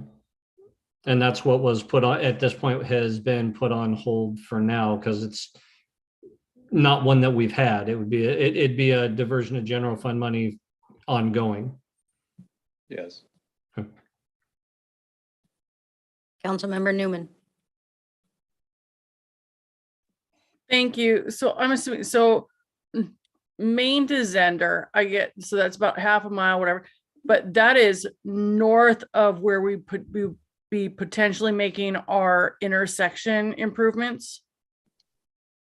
Yes, Main and Wood intersection specifically is going to be very focused on the intersection.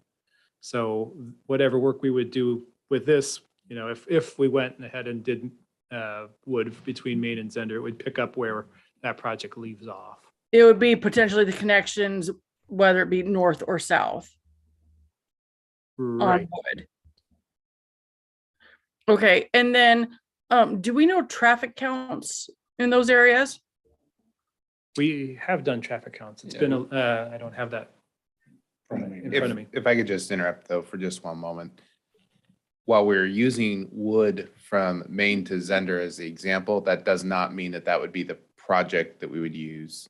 That was gonna be my next follow-up questions about how we prioritize where they occur.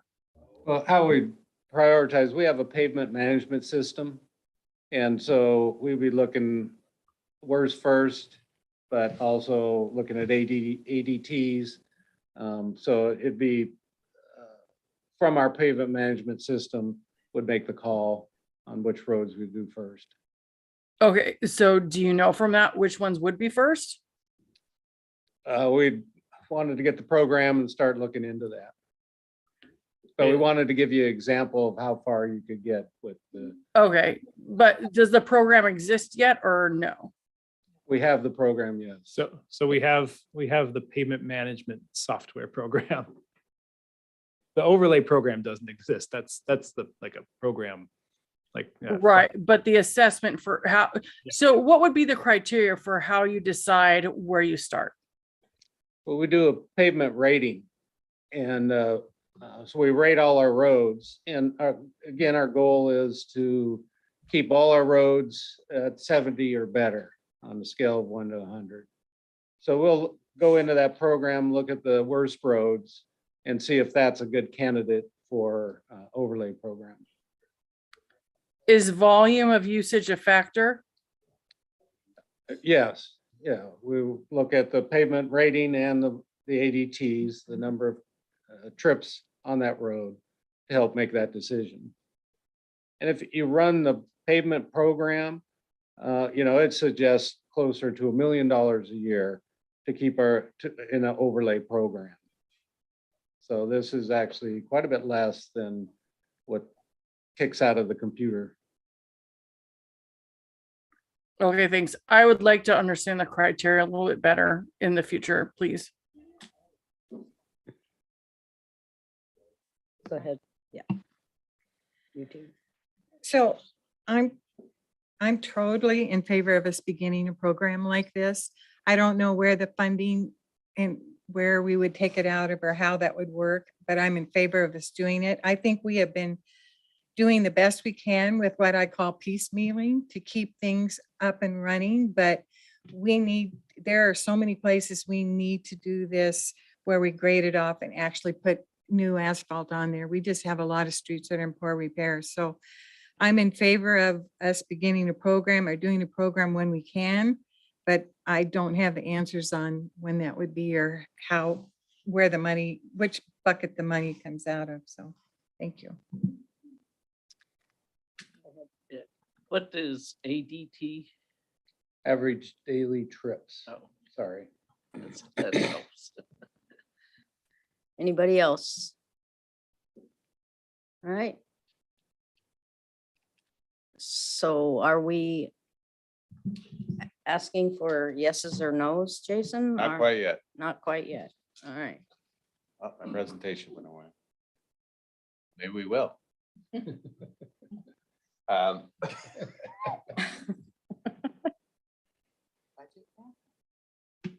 So the last thing on that was on the short list that we wanted to talk to you about tonight was the senior center front counter. The big consideration there is right now, it's a reminder, the check-in monitor is up at the standard counter height, which does not meet ADA requirements. So we do need to make some changes to that to lower the counter, not necessarily the whole counter, but at least a portion of the counter to get check-in so it is ADA accessible. So that's a $15,000 ask, and we'd encourage you to consider that as well. Got my presentation back up, which is great. Before we move into discussion, I just want to point out a few things. I've said it before and I'll say it again tonight. I think the council strategic reserve was one of the best things that this council ever did. It has really catapulted projects forward. And I would be reluctant to recommend that you dip into that to fund any of these items on this list. And I say that because we need to preserve that for those short-term or short notice opportunities, whether that's a grant match or project overages. I'll give you an example. We know that Wood and Main was originally going to receive some council strategic funding to make that happen. We were successful in getting a grant, but I'll be honest, we're opening bids tomorrow. I don't know what those bids are going to say. And we know that with the current construction market, I would not be surprised if it is over what we have budgeted today, right? Because costs keep on going up, and while we think we're fully funded, we'll know more tomorrow. And that's a great use of strategic reserve funds. Second, I've heard a lot about a property tax surplus. I want to clarify, it's not a surplus, it's an excess in revenue collection.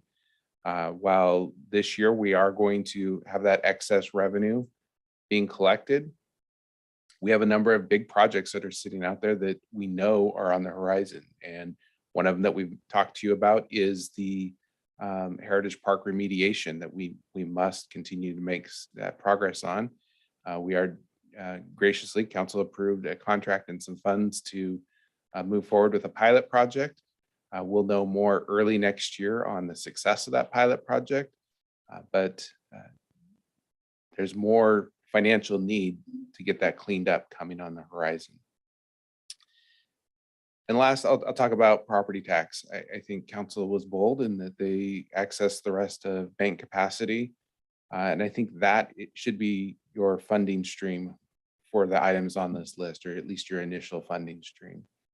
While it's $360,000, I want to remind you that is, that gets collected also again in 2024. Council will be asked about this time next year to consider what you want to levy for your property tax rate increase for 2024. At that point, the decision really comes down to, do you want to levy your 1% or not? Because you've already accessed all of your bank capacity. It then turns into the 1% discussion again. So if you look at the $360,000 a year, you actually have money to address sidewalk repairs. You have money to address the start of an overlay program. And I agree with Councilmember Newman. I think that needs some more policy discussion about what that program looks like and the criteria that we use. Honestly, we have not put a lot of effort into that yet because we haven't had the funds. We never have had the funds for that. So this would be to establish an overlay program, and we would certainly be bringing that back to council for further review and discussion. You also have funding available to cover the general fund portion of the chipper, as well as the senior center counter. So by my back of the piece of paper here math, really year one, you could fund the chipper, you could fund 150,000 of sidewalks, 150,000 of overlay, and 15 for the senior center. And in year two, you could fund 150,000 of sidewalk and $150,000 of overlay and still have approximately $60,000. Actually, we have $50,000 left over the biennium. That is just one option. There might be other things on this list that you feel are more important. We're happy to provide additional information or answer questions about those, but I wanted to throw that out there to help kind of frame the discussion moving forward is what I'm hearing are council priorities, and try to make this decision or discussion a little bit easier for you. Do we have any questions for, Mr. Stewart?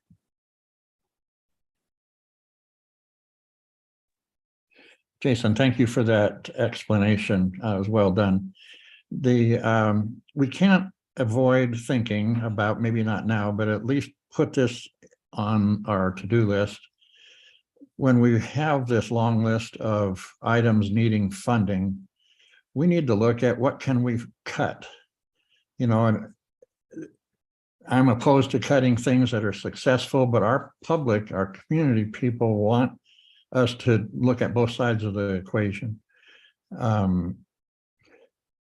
So that's point number one. Point number two, I think we need to be careful by accepting or deciding to fund something that's an ongoing need, which wouldn't be the chipper, but it would be the sidewalk repairs. Because we could paint ourselves in a corner looking at what the economy is doing, and if we go into a recession, we need to be very, very conservative. I don't disagree with what was said, that we do need some of these things, but we need to maybe say, sorry, maybe not at this time. So that's just a general comment, and I have thoughts about all these items when we get to that point. Thank you. I'll just add on both of those, Mr. Stewart, I agree with you. I think we need to be careful about starting new programs because of the ongoing funding. The sidewalk repair is something we've already taken on, and it's already our responsibility to address. Now it's council's policy decision. Do we address that in a 10-year period, a 25-year period? whatever council desires. I will say, these are also programs that can be dialed back or turned off, either temporary or permanently, to address funding shortfalls. So that's something to keep in mind. And then lastly, when we talk about cuts, that's something that obviously Mayor Hayden and I looked at closely when we went through this budget. There were some budget cuts, but at the end of the day, there's not a lot of meat on the bone. In fact, I had this discussion with a couple of staff members today. We're not on a lean diet. We're actually on a fat-free diet in the city.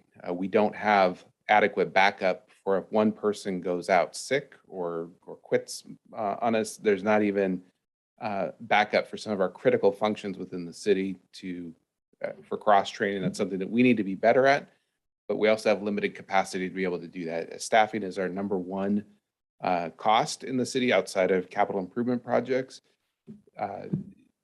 There's nothing that we could cut in a lot of these departments without not meeting other legal obligations that we have for like finance reporting and HR reporting and management, just to name a few.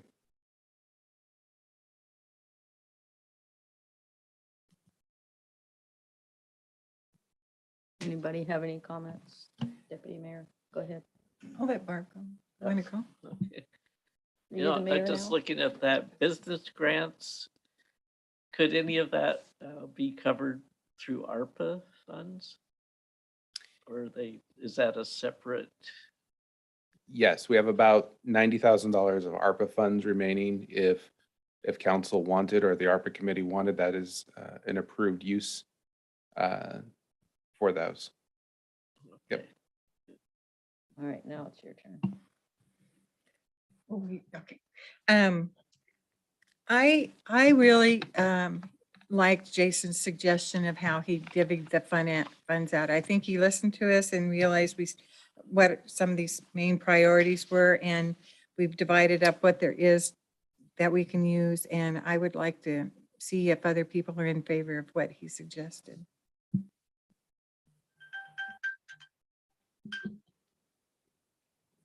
Mr. Brown. So, 306 is budget. Correct. All right. I'm in favor of what you mentioned. If we needed to, we could cut funding later. Correct. Councilmember Potato. And I'm also in agreement. And then also look at the ARPA funds for the business grants. Okay. Anybody online? Councilmember Stewart. Thank you. I just want to report that I visited the senior center and talked to the director or whatever her title is, and looked at the front counter. That is really, it's not just the accessibility of that check-in monitor or whatever. That whole area needs to be redesigned. They've got stuff piled all over everywhere. So I would assume that senior center counter may end up costing a little bit more. I'm in favor of what Jason recommends. I'm not sure about the senior center decor. Maybe they could use part of that 35,000 to, if there is an increase in cost of the 15,000 for the counter. I'm in favor of the chipper. I kind of question the tractor. We didn't get to hear about that. And then the business grants, I thought that was, I don't know what that was for, but the strategic reserve fund was established to help matching funds. So I don't know if that part of that ARPA doesn't cover, maybe that could be taken out of the strategic reserve. And just looking at the list real quick, I'm just very,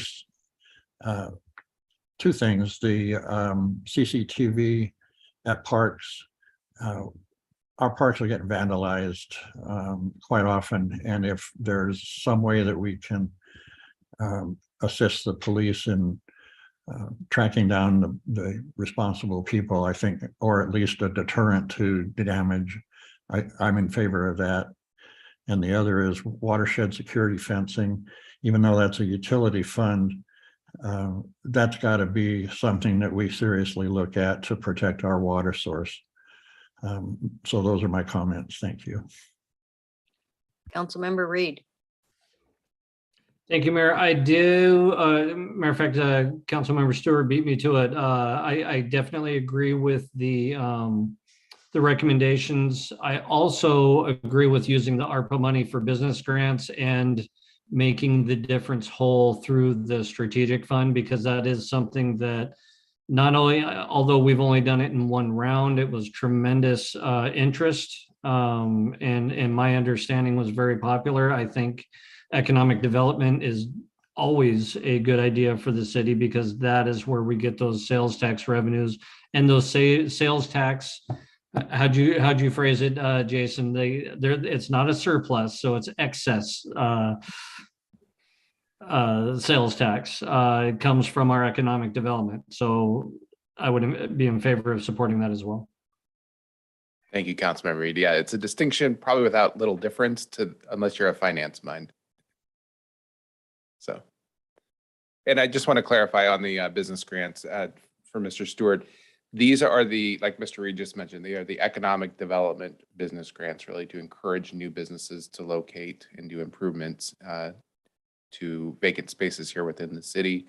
I'll also mention that early next year, we'll be doing a true up of our ARPA expenses, because obviously council has allocated certain dollar amounts for ARPA expenditures, but maybe they came in under. So we'll then know how much money is truly left in the ARPA fund.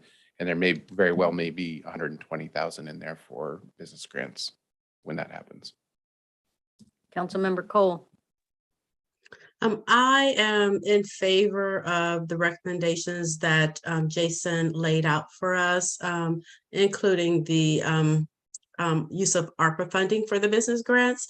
But in addition, I really like the idea that Charlotte mentioned for the $10,000 for conferences, training, that kind of thing. So I hope that we could actually add that in as well. Thank you. Councilmember Newman. Thank you. So I would like for the business grants to be revisited by both ARPA and CDC, because or for the Community Development Committee, because there's just going to be a limited amount. Like, if we want this to be a sustainable program, we do have to look at long-term funding, and ARPA is on its last legs for what we receive. So we need to actually look at it. Also, with regard to ARPA and whatnot, I would like for that committee to have a longer conversation about how that comes into play, if at all, with the businesses who have been put out because of the fire, in terms of like an emergency situation, or how we, like, I just think the grants, before we just quickly put it aside, it just needs a longer conversation. Like, I don't have any decisions in my head or ideas in my head, but I think it needs a longer conversation. And then regarding the senior center, could someone remind me how much we have in our existing budget that we have funded for improvements there? Just a small amount for repairs and maintenance for anything that breaks. That's the only thing funded. You didn't do painting? Oh, I'm sorry, painting. Thank you. Exterior paint was also included. Which was how much? 40,000. Okay, so 40 plus Roughly 10 grand maybe for repairs and maintenance. And that's primarily for the kitchen equipment, because when it breaks, it requires special service. Okay, then if we can find it at a minimum, I would support like the count, especially now that we're going back into person a little bit more than at least the counter. I think the decor is going to actually make a comeback in 2 years. Kidding. But at least in terms of the actual ADA requirements, I do also support like keeping the counter, up to par with requirements. All right, one more. I just wanted to, we've kind of discussed other funds and other things, and I just wanted you to reiterate what you suggested, that a lot of us Sure. thought was a good idea, and follow through with that? Sure. So year one, it'd be $55,000 for the chipper, 150,000 for sidewalks, 150,000 for the overlay program, and $15,000 for the senior center counter. Year two, $150,000 for sidewalks and 150 for the overlay, which leaves you with $50,000. I would like to have a little bit more discussion with council regarding their training and travel budget that Councilmember Cole and Councilmember Newman brought up. And I can say right now that there is 3,000, oh, sorry, let me do my math in my head here. $5,800 in the budget currently for travel and training for the biennium. So I think that's an adequate, a lot of times that goes unused, and I don't see many of us needing to travel very far, so I think that that's an adequate fund. Councilmember Potato, did you have something to say? No? Okay. All right. That's all we have. So we will amend the budget to include that, those items. And then I know Councilmember Cole and Councilmember Newman brought that up. Does council want that included or not? I know Councilmember or Deputy Mayor Hochstetter just said that she feels an adequate amount. How does the rest of the council feel? Councilmember Potato?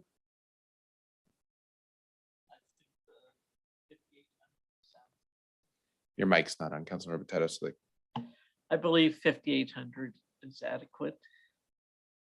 Mr. Brown? I'm fine the way it is. Councilmember Stewart? Thank you. I'm fine with what it's been. Councilmember Newman?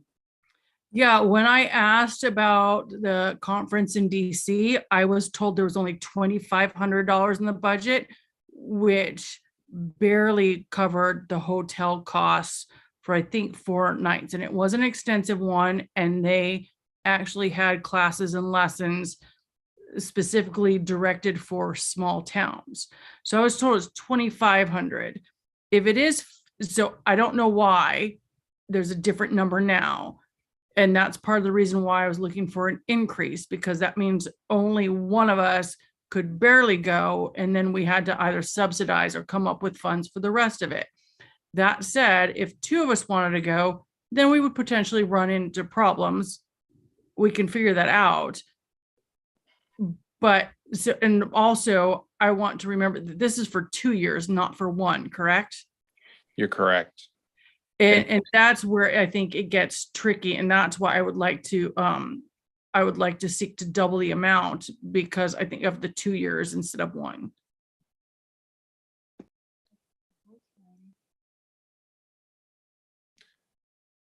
Okay. Okay, thank you. That's all. That's all we have. All right.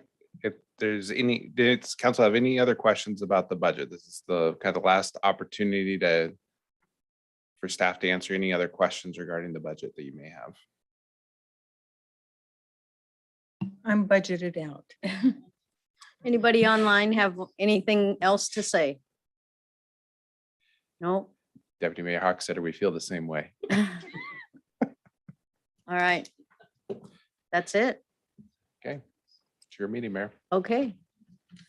So seeing everybody's had their fill, and it is 8:27. Meeting adjourned. Good night, everyone.